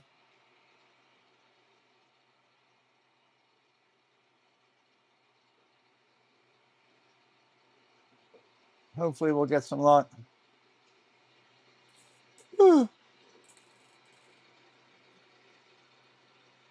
Oh, boy. Cowser, Mullins, Mayo coming up. Cowser, Mullins, and Mayo.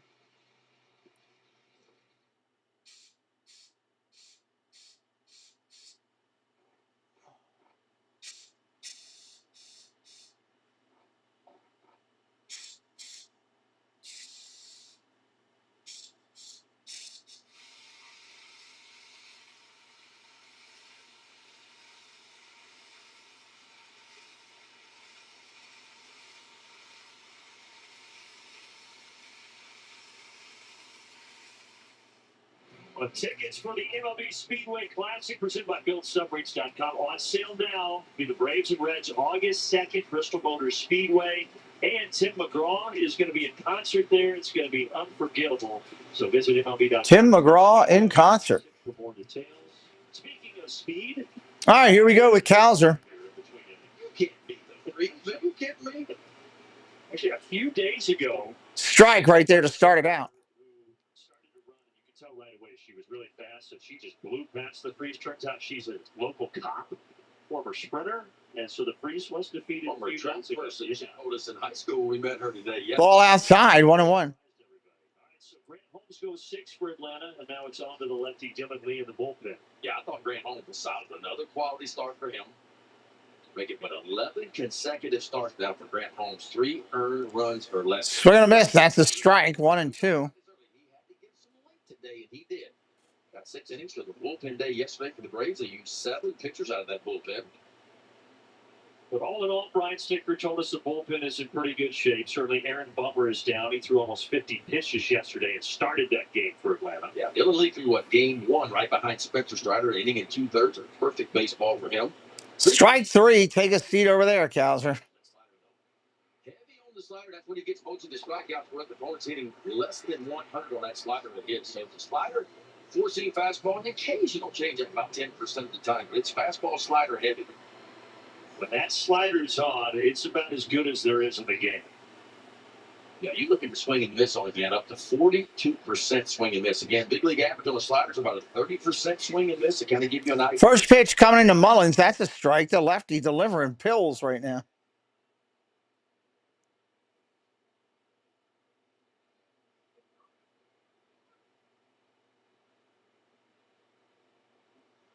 Foul ball down the third baseline. Just out of play. Just out of play.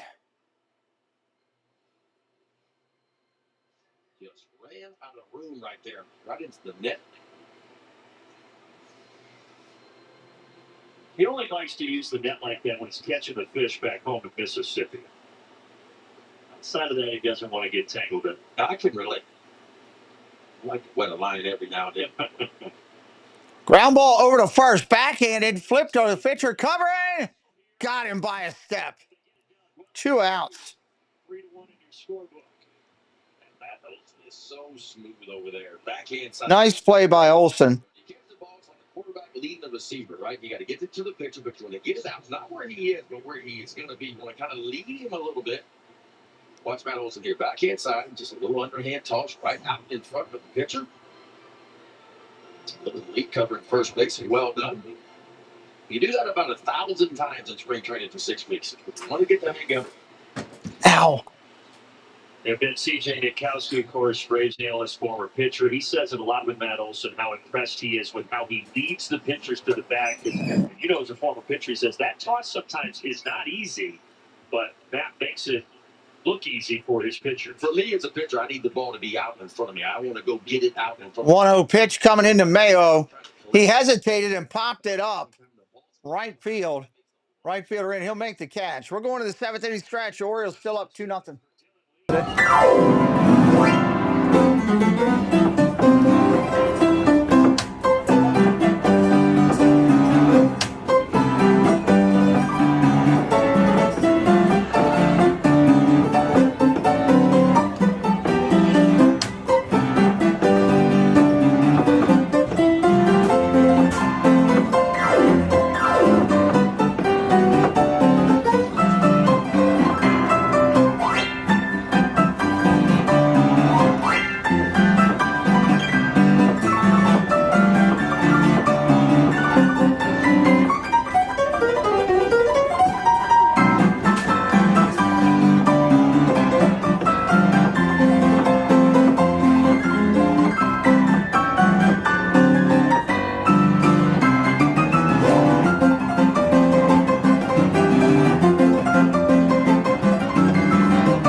right, coming back in, bottom of the seventh.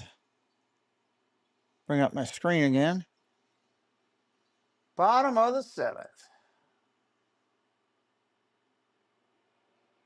Kill this off. Kill this off.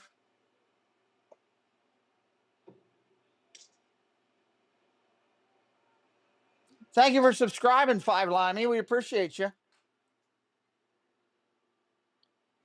Just saw that you did that.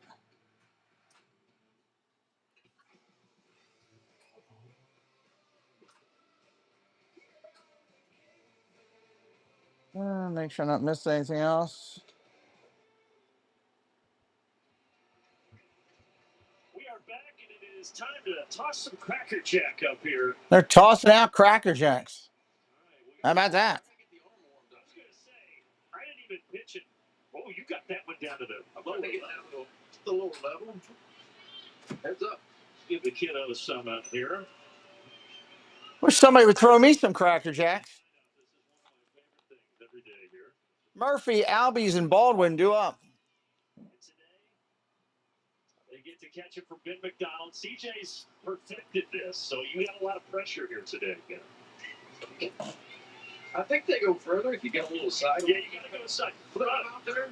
Problem is, you don't want to deck anybody. I've done that before. The good news is they're all looking. All right. Good job, guys. Thank you. That's fun. Well, Trevor Rogers is having some fun out there. He has the Braves scoreless through 6.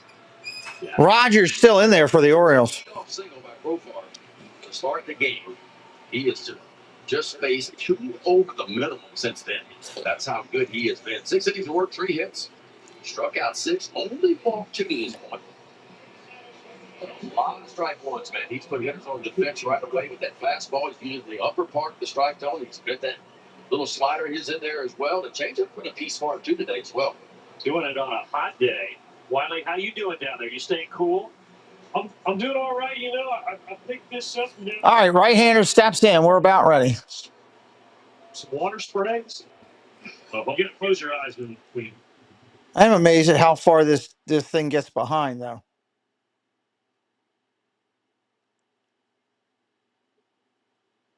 We spray it, but well, we got to see it after this pitch. All right, show the 1-0. All right, so here we go. All right, and then let me see the misfit. There we go. Watch your eyes. Yeah, you got to close your eyes before you spray it. That's on the label here on the back. A mister and a eye. Here's the pitch. Fly ball, deep right field. That's going to be trouble. It's gone. Home run. Is it gone or is it a double? They're calling it a double right now, but I think it's a home run. Get another look at this. I think they may go take a peek. That ball was absolutely touched right there by Sean Murphy to the backside of the field. Where does it hit? No, that's right off the top of the wall. I mean, right on the corner of the wall. This is a crew chief review of a potential home run that was called in play. It's a crew chief review. And the way we have the angle up here in the booth, I thought for sure that went out, hit something, and came flying back in, but that looks like a double. I mean, if that ball is a half inch further, it's on top of the wall, and it clearly is the 13th home run of the year for Murphy. Shaw can't believe it. He thought he got it. Off the bat, man, it looked like. Oh, that's a tough call. Ruled as a double. Ruled as a double. Since I've been covering games here the last 3 years, that it hits right there. It comes flying back in. Right in the crease, man. Shaw's been swinging a hot bat. 3 homers in last 5 starts and almost had another one there. Well, regardless, good start for the Braves here in the bottom of the 7th. Leadoff double.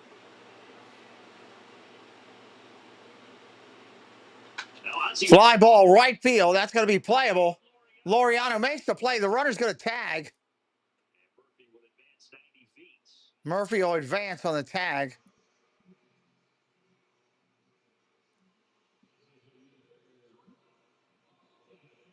See how the Orioles are going to play this one now. They're going to push the infield back and concede the run up 2-0 when they push the infield in.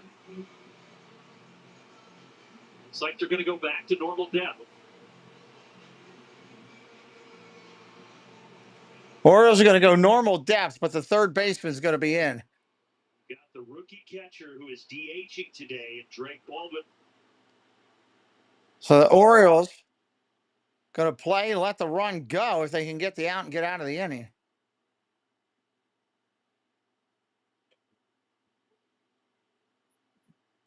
Left-hander coming up. It's going to be Baldwin.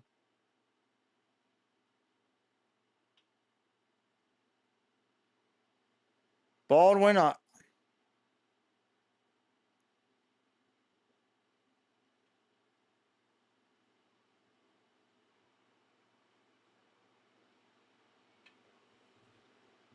Ball inside. Normally it's Marcelo Ozuna who DHs, but Brian Singer giving him a day off, letting Baldwin get the advance from this spot. And if you're Drake Baldwin here, you see the infield back. Yes, you would like to get a base hit, but at a minimum here, he has got to create a ground ball anywhere in the infield, especially up the middle. We'll play the first run of the game for the Braves. Strike right there called. 0-2. He didn't like that call at all. Trevor Rogers has himself in the spot here now. 0-2, the chance for a big strikeout, and that's what, if you're Trevor Rogers, that's what you're looking for here.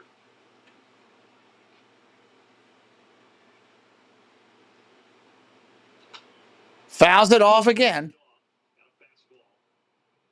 I'm not sure exact. That's where he 0-2 remains. That's pretty much middle. But that's the difference, right? When you're ahead in the count, you'll get away with a few more mistakes. If that would have been a 2-0 pitch, probably gets barreled up. But because Drake Baldwin 0-2 pitch coming. Kicks and deals outside for a ball. 1-2. Numbers for rookies. It's been such a great year for Baldwin. He was the National League Rookie of the Month in May. Rogers at the set. Looks in. Got a pitch that he likes. Kicks and deals. Pops it up over third base area. Catcher calling for it. And he'll get it. 2 outs. That's a big play. We are 1 subscriber away now. Thank you to those who subscribed today. We appreciate you. Welcome to the clubhouse. Just 1 out away from stacking. Kim Giustini, I guess it says. Welcome in, Kim. Manzanino's going out to the mound. Is he going to take him out? He's going to the bullpen. 6 2/3. Great job by Rogers. They're going to go to the bullpen.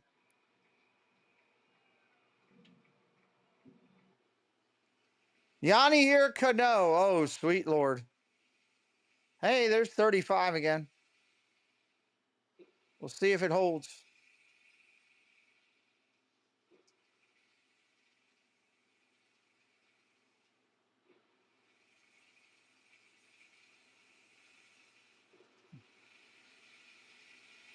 Doug, if you get a chance, check out the new thumbnail for the premiere for Thursday for the fireworks with Mickey. Did that one myself. Pretty proud of it.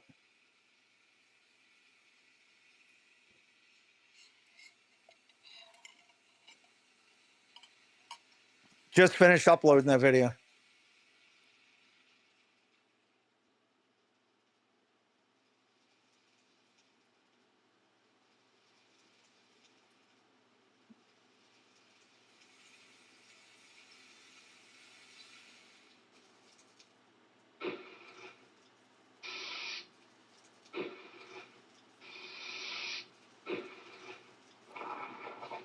God, I don't need to sit here and watch a baseball player rub his cleats in the dirt.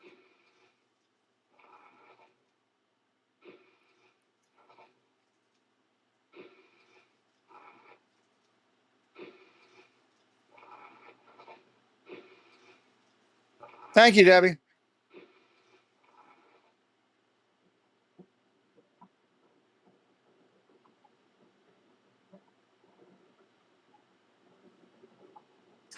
I thought it came out really good. It was like 8 or 9 components to pull all that together. So a couple of changes. The Orioles go to the bullpen. All right, here comes Cano. And Harris is going to be the pinch hitter. 5th appearance of the year. ERA a little bit elevated for him, but 28 and 2/3 yards, hitting 266 off the big right-hander. Cano. Power sinker, occasional four-seamer, good changeup, pretty good slider as well. Eli White is out. Michael Harris will pitch hit here from Strike right there from Cano to start it out. he takes a strike on the corner. And here Cano, an all-star for the Orioles a couple of years ago. Never fell out of favor, was sent down not too long ago. Recently recalled, got to save yesterday in the extra inning ball game. And right now he's trying to keep this Swing and a miss. Strike two. good start. He gets ahead of Harris here. Remember, Murphy is still down at third base. That's kind of the bread and butter for Yennier Cano right there, is that power sinking fastball. Will tick up in the upper 90s from time to time. It'll sit right at 95. It's a good changeup behind it. Ball down low, 1-2.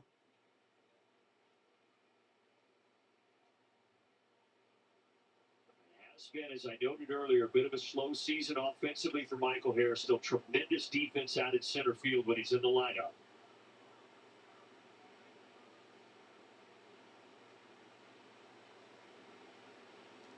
Ground ball tapped up the middle. Second baseman's got it. Throw to first.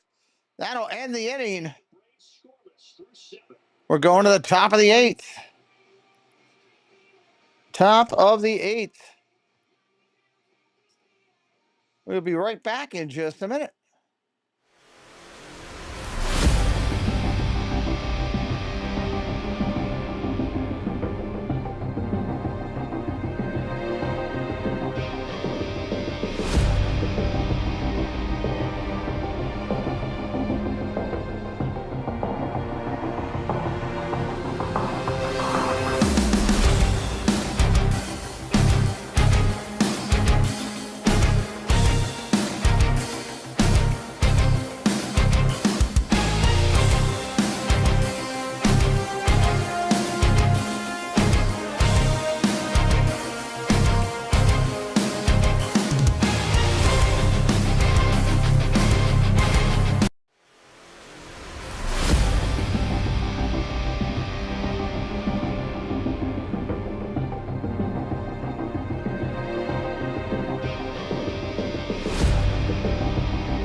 All right, let's see if we can get that back up.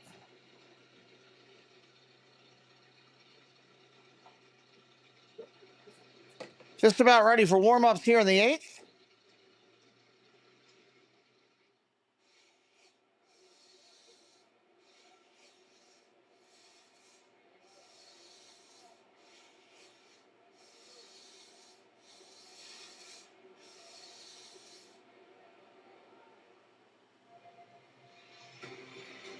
MLB Sunday leadoff on the Roku channel is brought to you by Ace, the helpful place. Truist Park not very helpful right now in the concourse here on Mascot Day. There's some violence going on out there. The mascots are pretty aggressive today. That's the Indianapolis Colts mascot. Having some fun here on a All right, here we go. Top of the 8th. the Braves. First pitch swinging is a backup catcher, and he's going to pop it up to right field for a base hit. Excuse me, base hit.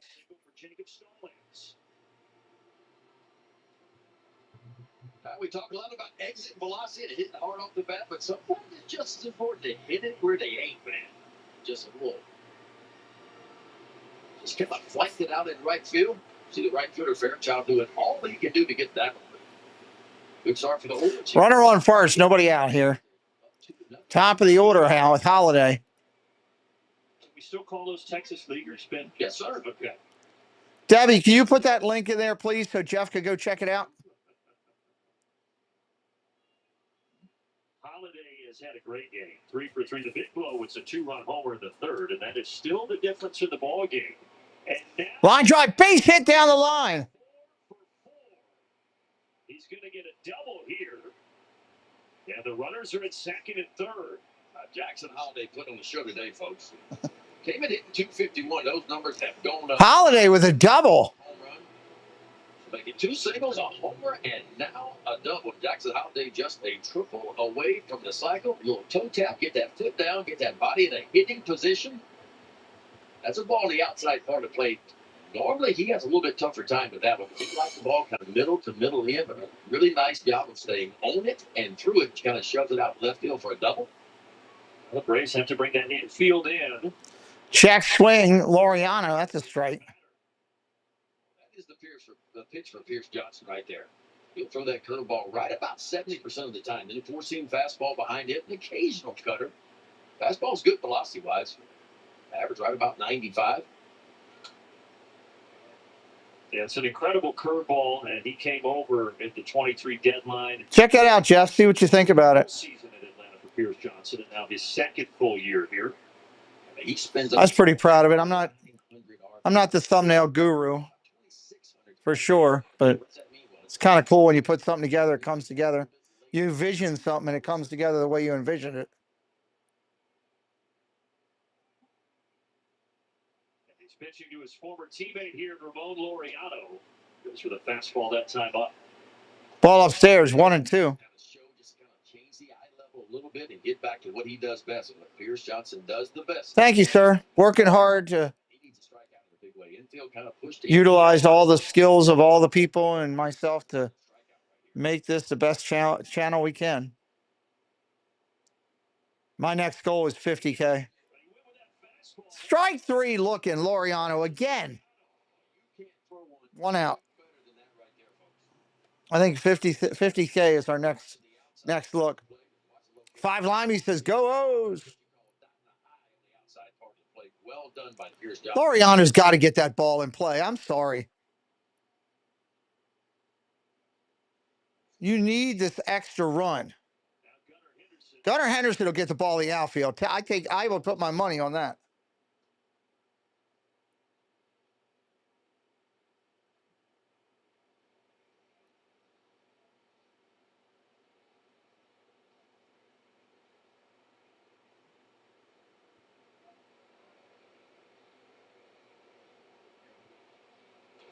Fouls that one off, 1-1. Born about 150 miles southwest of here at Truist Park. So this is as close to a home series as there is for Gunnar Henderson.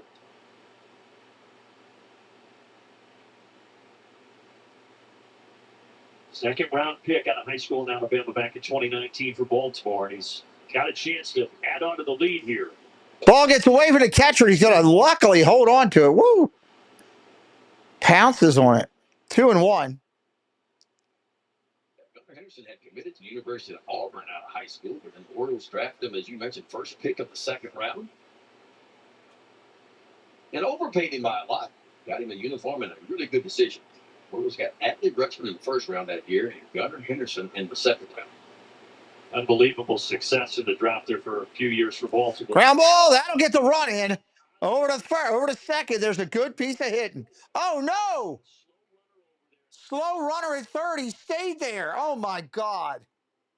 Yeah, I think if Stallings had that one to do over again, he'd be off with contact. Oh, my God. You screwed up, you goofball. Really tough for him to stop, pivot, turn all the way around to get the ball to home plate. They're going to walk O'Hearn. And load the bases and bring up Urias. Wow.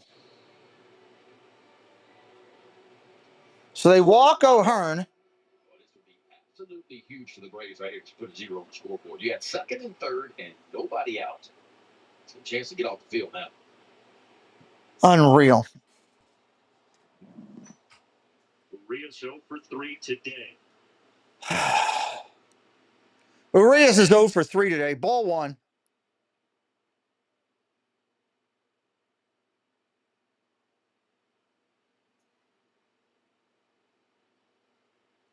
The little things in baseball make such a difference. 1 week till the All-Star break. Ball 2. 2-0. Johnson falling behind here 2-0.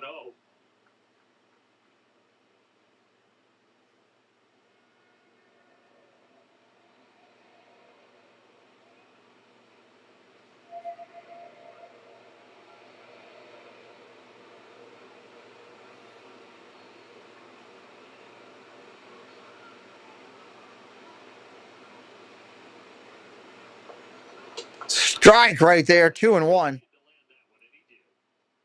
Not giving in, even with the bases loaded. 2-0 count. Front door breaking ball to get back in the count.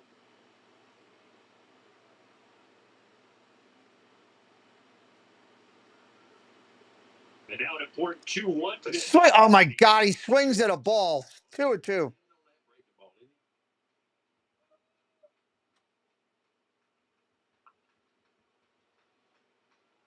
That is his go-to. All 4 pitches against Urias so far have been the curveball. 2 down, 2-2 pitch in a 2-0 ball game. Outside for a wall. Runners will be off and moving here. Ball gets in the gap. You could very well see Ryan O'Hearn score all the way from first base. Both teams some struggles today with runners in scoring position. It's been about the pitcher so far. Slowly to the Ground ball to third. They got him. The Orioles leave them loaded. Still 2-0.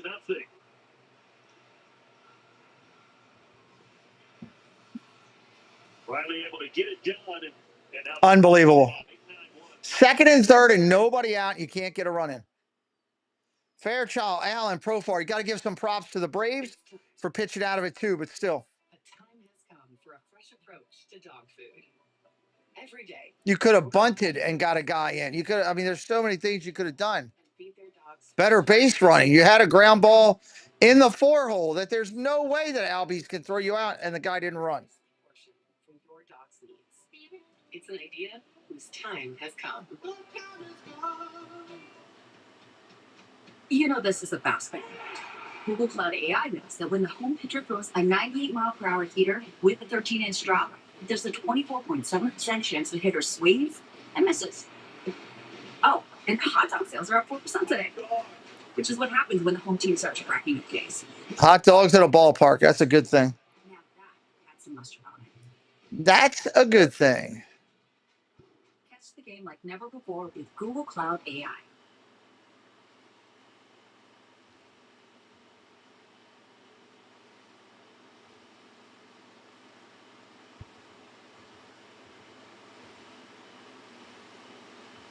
We got the Zen going on. All the Zen.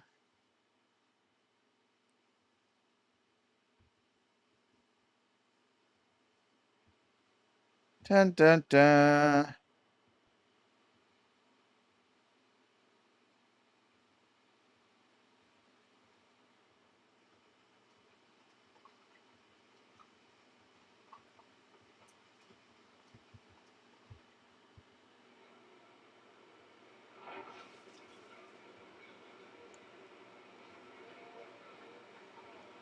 Sorry, I'm just going through a couple things here while I'm here.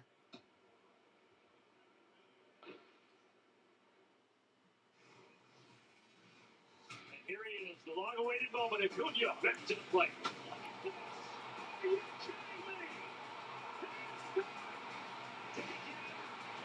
he did. Of course he did.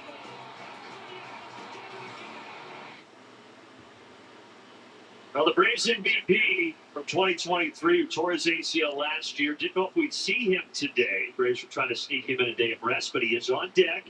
He's going to hit for Nick Allen after Stuart Fairchild bats here at the bottom of the 8th. You're Yandy Cano. This is the guy you want to collect and get the out right here. Get Fairchild out, that way you can face Acuna with nobody on. All right, here we go. Braves also still have Marcelo Zuna over there on the bench, their normal DH. 1-1 to Fairchild. He's going to try to bunt, lay it down. He throws down a good one. It's going to be a bunt base hit. Wow. Acuna will represent the potential tying run. Here comes Acuna. I'm not sure you could have stood at home plate and rolled this ball down the line any better than that. Stuart Fairchild just a perfect bunt. The only chance Cano had was to come in and bury that ball and throw across his body. He couldn't come up with it. And a good start for the Braves here in the bottom of the 8th. Here's the favorite Ronald Acuna Jr. Didn't make his season debut this year until May 23rd. Saw it a couple of moments ago, but hit a homer on the first pitch. Ground ball to short. Only play is going to be first. They get the out. One away. Runner advances to second. Yeah, Acuna, I tell you what, he got off to that tremendous start. And the numbers are still really, really good. But last 10 games now, he hits 5 for 33 the last 10 games. So starting to slow down a little bit. Yeah, Baltimore's had his number in this series, and that continues right there. Now, that does move Fairchild to second. Top of the order now at Profar. First pitch to Profar. That's a ball. Wow. That one looked pretty good. 2 base hits, 2 for 3, a couple of singles. See the OPS at 706. Average big league hitter OPS right now, right at 711. Fouled straight back, 1-1. Right there.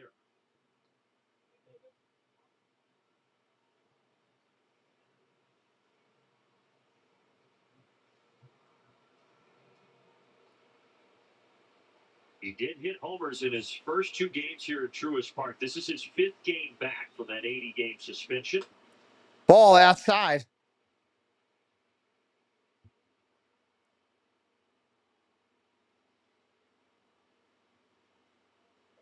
That's kind of what's been missing with the Braves this year. If you dive deep into the numbers, right, the slugging percentage, you were talking about that.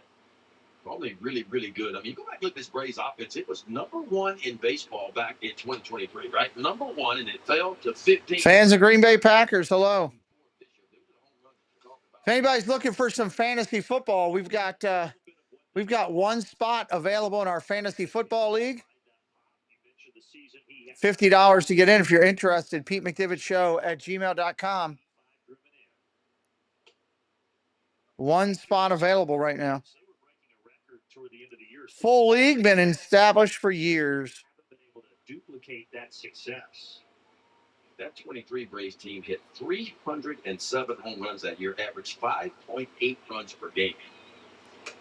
Oh, right there, strike 3. Take a seat over there. Holy heck, got the strikeout.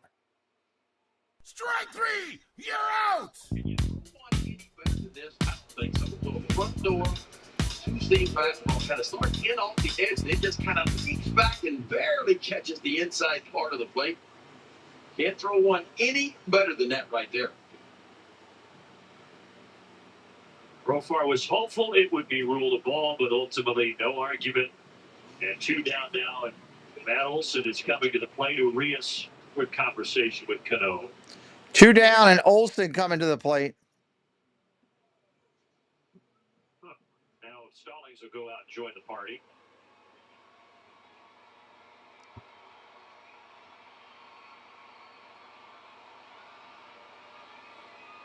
Now they're buying time, I think, for the pin at Soto. And Tony Manzolino is going to come out and make the call. They are going to the bullpen now. They're going to go get Soto, the left-hander. We got ourselves a T.O.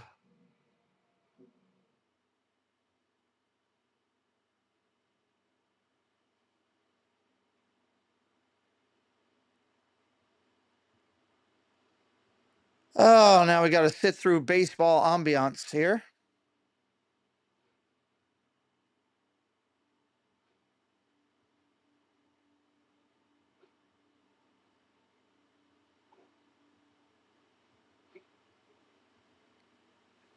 Fans, Green Bay Packers been supporting for 30 months. Thank you very much. I will keep them coming for you. Thank you, sir. All right. Mr. Thibodeau, Jason Incredito, Blessing Nanny Poo, Blessing Stacky, Blessing Pringle, who's in here, Blessing Ray Missouri, who's a great member of the community, and Keith Winter as well, another great member of the community. Thank you, Jason, for blessing me and blessing those people as well. We're working hard to keep this army top and thriving, and that does help. Thank you so much today. Very grateful. Went to church this morning and prayed for strength and happiness, prayed for a lot of friends. that are going through a lot, and there's blessings coming back. So thank you.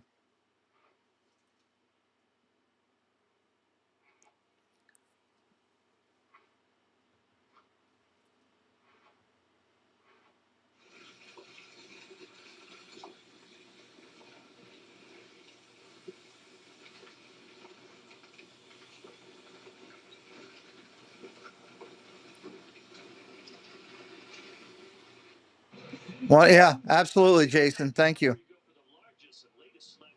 Jerseys, caps, hoodies, accessories, everything you need. Gear up, game up at MLBshop.com, the official online shop of Major League Baseball. A big spot here, bottom of the eighth. Olsen at the plate. They bring in the lefty Soto. Here's Olsen against Soto with 2 outs in the 8th.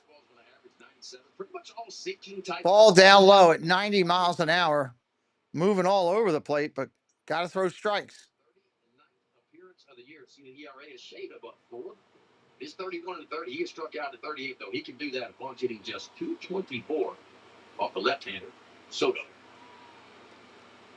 These two guys have squared off a fair amount. Soto used to be in the pitch comes in. That's a ball. 2-0. On the National League side. Olsen is 1 for 8. That one hit a double when he has faced Soto.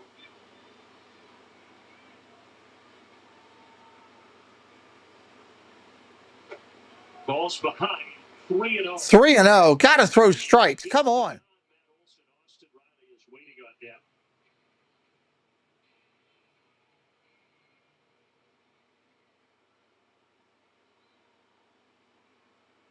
All right. There's a strike. Tribe, hello. Went to church too. I do my church virtually every Sunday. Love it. Very proud to do it. The Orioles for Soto came over last year at the deadline from the Phillies. 3-1 pitch. 3-1 right past him. 3-2. Just kind of show you what kind of arm Soto has, right? Everybody in the ballpark knew fastball was coming 3-1 count, including Matt Olson, but he just takes 97, just kind of rides a little bit up and in.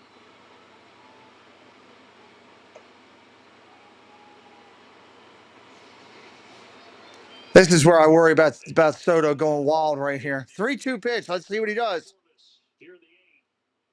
Fouls it off.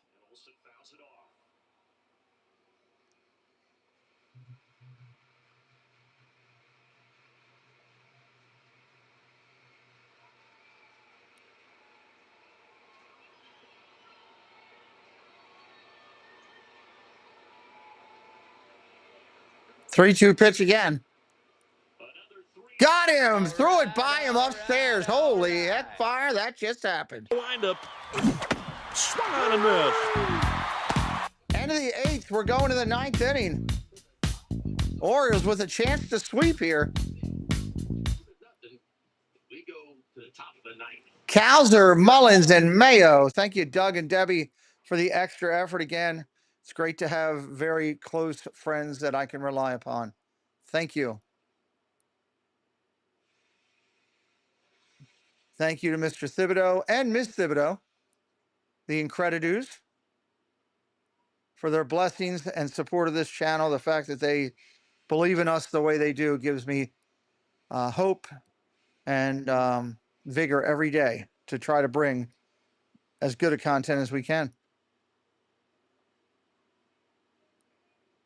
I could go for when you go to the stadium and you get the ice cream in a helmet, I could go for one of them right now.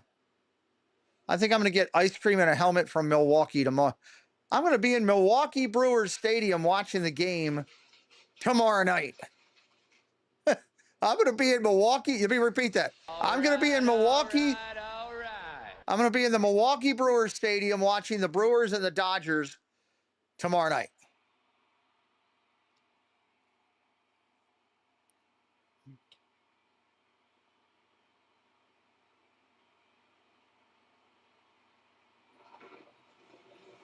I was hoping to get Shohei pitching, but he pitched yesterday, so won't get that. I'll get to see him hit, though, at least. You need custard if you're in Milwaukee. Hey, Nico. Is custard a thing out there, Nico? I don't know. Never been there.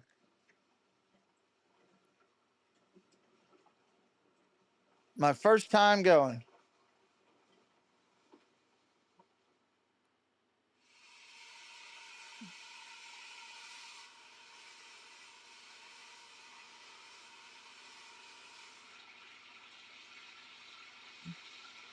Cheese and beer. Yeah, I know about that, Doug.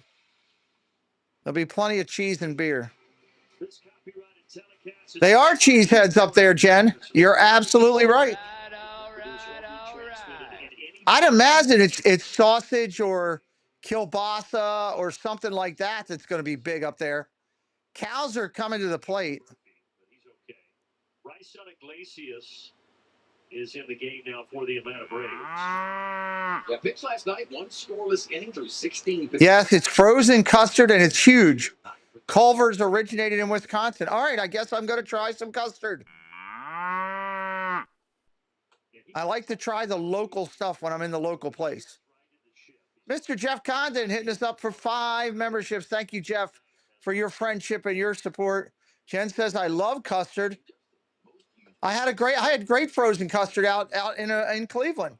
Well, in Parma, I guess, out there by Cleveland. Main Street Fire Chief got it. George P., Texco, Fred J. Mayer, and Go Mini all got blessed by Jeff. Thank you, Jeff. You again as well, the support that you give. Cowser strikes out. That's an out. I can't remember the name of that place, but it was really good. I had a custard shake. Never had that before. A custard. It was like a milkshake. It was really good. Thank you to Jeff and Jason, both 2 superheroes over here for me, along with Debbie, who supports us all the time as well. Jeff says, if you haven't subscribed yet, it's time. Thank you, sir. Sometimes the velocity doesn't overwhelm you as a closer because a lot of times at the back end of the bullpen, you'll see upper 90s fastballs, but he commands his fastball. And he can use the changeup, the breaking ball behind that as well. Yeah, that changeup, he's locating. No balls, 2 strikes. And Iglesias just mowing through the Orioles right now. And what he does well is he shoves that fastball inside the hitters. Ball upstairs, 1 and 2. He gets you thinking about getting your foot down and being quick. Well, that just makes the changeup that much better. Speed the bat up and get to that really good pitch, that changeup. Mullins pops it up behind second base. That's an out. 2 away. Well done. He gets Mullins 2 away here. 2 away here, top of 9. Don't forget, I will be live tonight with the Triple C's. Jen will be there with me, and we are interviewing Disney Kinda Life is the name of the channel. Really nice guy, all about positivity, focuses on good quality content. Really love to see a good group over there tonight coming in to check out a brand new channel to the community. Disney Kinda Life. His name is Kevin, and it'll be good. Jen's heading out to a party, but she will be back for the Triple C show. Thank God. Otherwise, I was going to ask Doug to put on a wig and talk like, his favorite Triple C. And I'm not sure.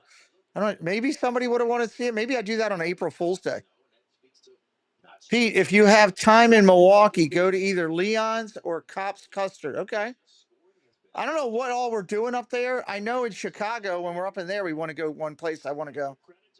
If you ever come to Detroit, we're going to Comerica Park, Patrick, probably next year. Next year is going to be Cincinnati and Detroit, and some local like New York stuff here. Swing and a miss, strike 3. Mayo goes down. All right. Oh boy. Bottom of the 9th coming up. On a Sunday afternoon.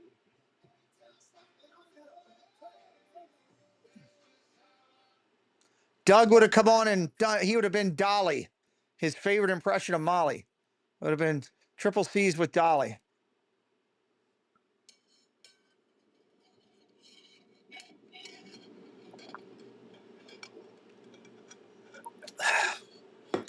Still drinking my water. I've had more water the last 2 days than probably the whole month of June combined.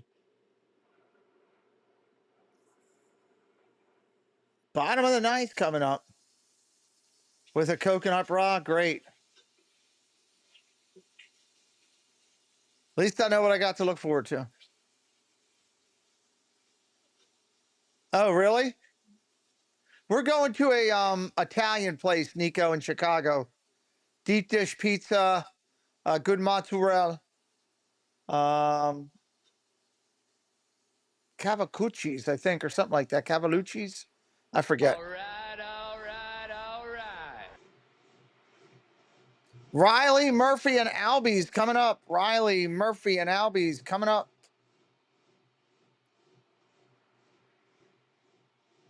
Oh, I forgot. It's Bautista time. What am I doing?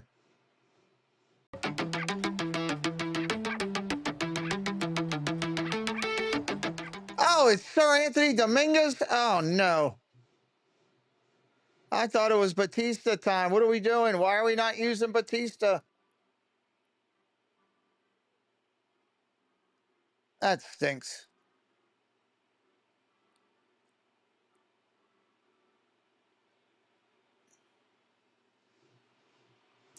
Thank you again to Jeff and to Jason and their blessing in the channel today. That does not go unappreciated and undervalued. It is we are extremely humbled. No runs, 5 hits, no errors for the Braves. 2 runs, 6 hits, no errors for the Orioles. Here we go. Austin Riley against Sir Anthony Dominguez. 3.15 ERA. 45 Ks, 20 strikes. Let's see how it goes. 45 of those in just 34 and third. Picked up a new pitch this offseason. That split finger fastball, and it become a real Pitch comes in, that's a strike. average at 98. That slider you'll see right there. That split finger fastball, he's using it 14% of the time. But how about the opponent's batting average? 0.80 against that pitch. Hasn't thrown in this series. He's coming off a fantastic. 0-1 upstairs, 1-1. We asked Tony Manzolino, because a lot of people felt like Sir Anthony Dominguez would close the game in that innings yesterday, but said he had a little bit of a tight back. Sent him out. He hadn't pitched in 5 days, but appears to be ready to go. We're going to find out. Ball upstairs, 2-1. So Dominguez didn't pitch yesterday because he had an injured back, and we're bringing him in today. I'm ecstatic about this right now. 2-1. Swing, 2-2. He couldn't stop on that one. Just off the outside edge.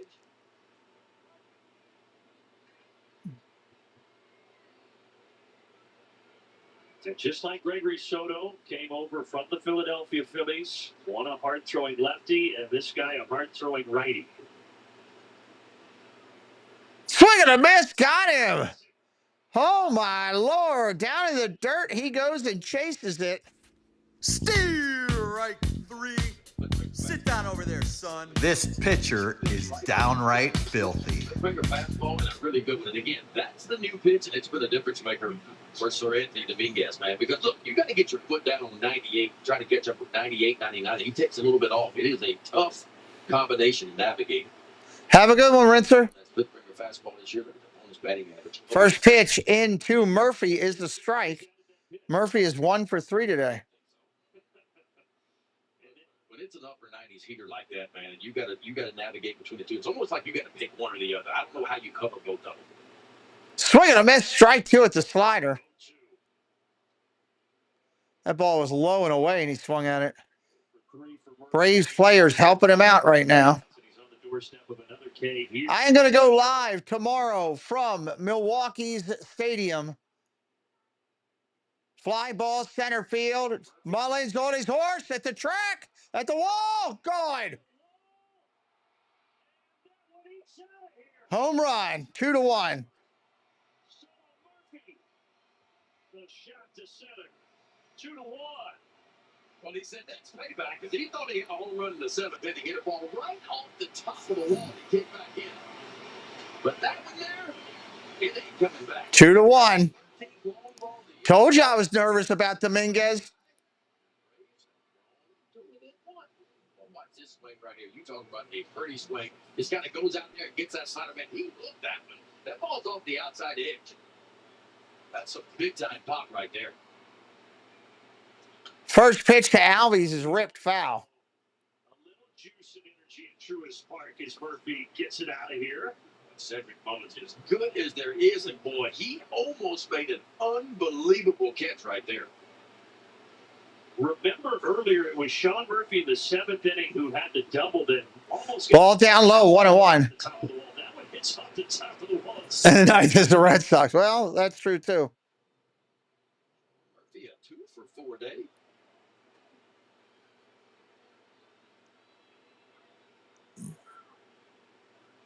Swing and a miss, strike 2 down low, 1-2. Trying to bounce back here. He's in front of Albies, a ball and 2 strikes.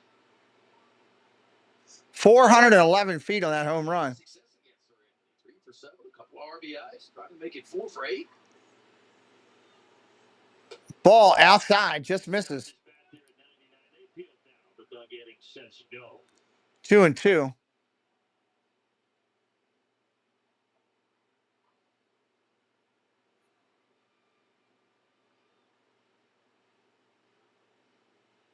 Line drive ripped into the corner. That's going to be down in there. He's going to try for 2. No, he's going to pull up the trains and held. The throw got in quick. Runner on first now. Tying run on first, 1 away. Both times the last 2 hits happened with 2 strikes. He thought about going 2 on this one, but Laureano quickly gets it in from right field. Now, Albies does have 7 stolen bases on the year. Albies can run, too. They're going to go out and talk to the pitcher. I don't blame them. I would, too. Go out and talk to him. What the heck are you doing? So the drama builds and Mitch and Coach Drew. Drama building. To talk to Dominguez.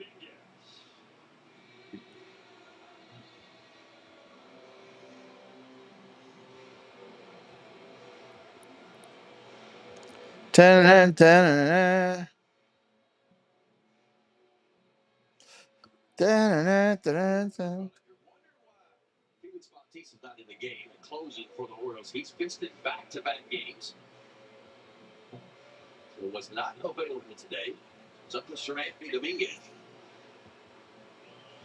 And he got Riley big first out, struck him out, but then Murphy able to get the. All right, here we go. Orioles would love to turn the double play. First pitch swinging is Baldwin, fouls it off for a strike. Still a lot of bases. If you look on the year, they're 28th out of 30 teams, only 43 stolen bases. Excuse me. What they do a lot of.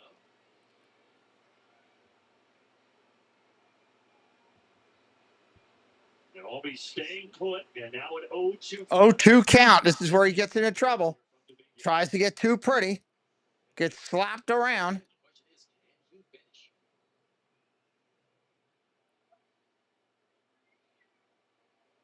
Greg Baldwin, a rookie, but good beyond his years. It's praise from all those Braves coaches. Throw to first, runner's back. You're Seranthony Dominguez here. You got a couple options. You can elevate a fastball just above the top of the zone. Maybe you get a swing and miss, or if you trust that splitter enough, the new pitch. Start it at the bottom of the zone and have it drift just below. Maybe you get the swing and miss you're looking for. Ground ball foul. Foul ball. The splitter.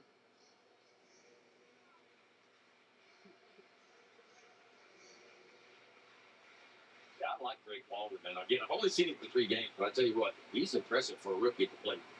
It never seems rattled up there. It's like he's got a slow heartbeat.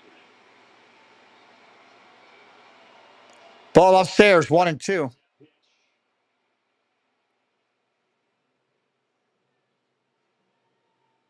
He's over there at first base. He's thinking about it, man. That league is getting a little bit bigger.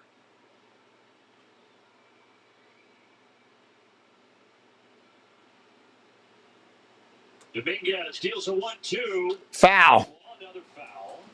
How about this? Baldwin hanging in there, man. He slowed that bat down twice as Dominguez. Couple splitters at the bottom of the zone. I like an elevated fastball. Maybe not for a strike, just above the top of the zone. Swing and a miss at 100 miles an hour. Wow. Reach back and give me a little extra. Strike 3, you're out. How about dial one up? That's that stinking fastball, man.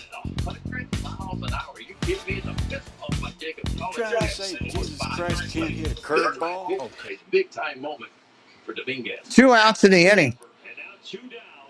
Braves down to their final out. And Michael Harris at the plate. And he Ball down low, gets away. Yes. Ozzie Albies at first base. Hello. Oh, he's happy.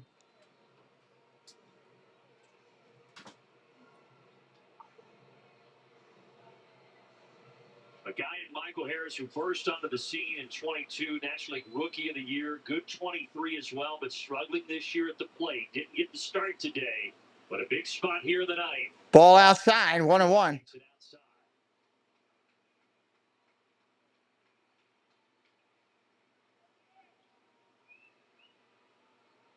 One ball, 1 strike, 2 outs. Throw to first again. Albies is back.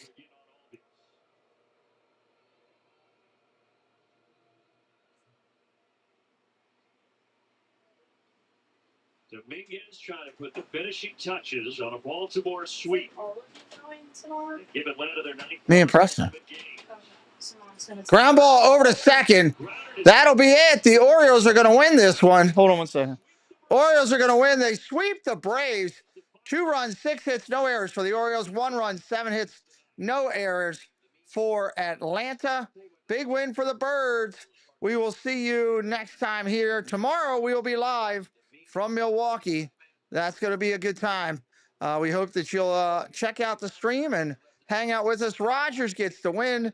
Dominguez gets the save. Holmes gets the loss. Big win for the Birds. We'll see you next time.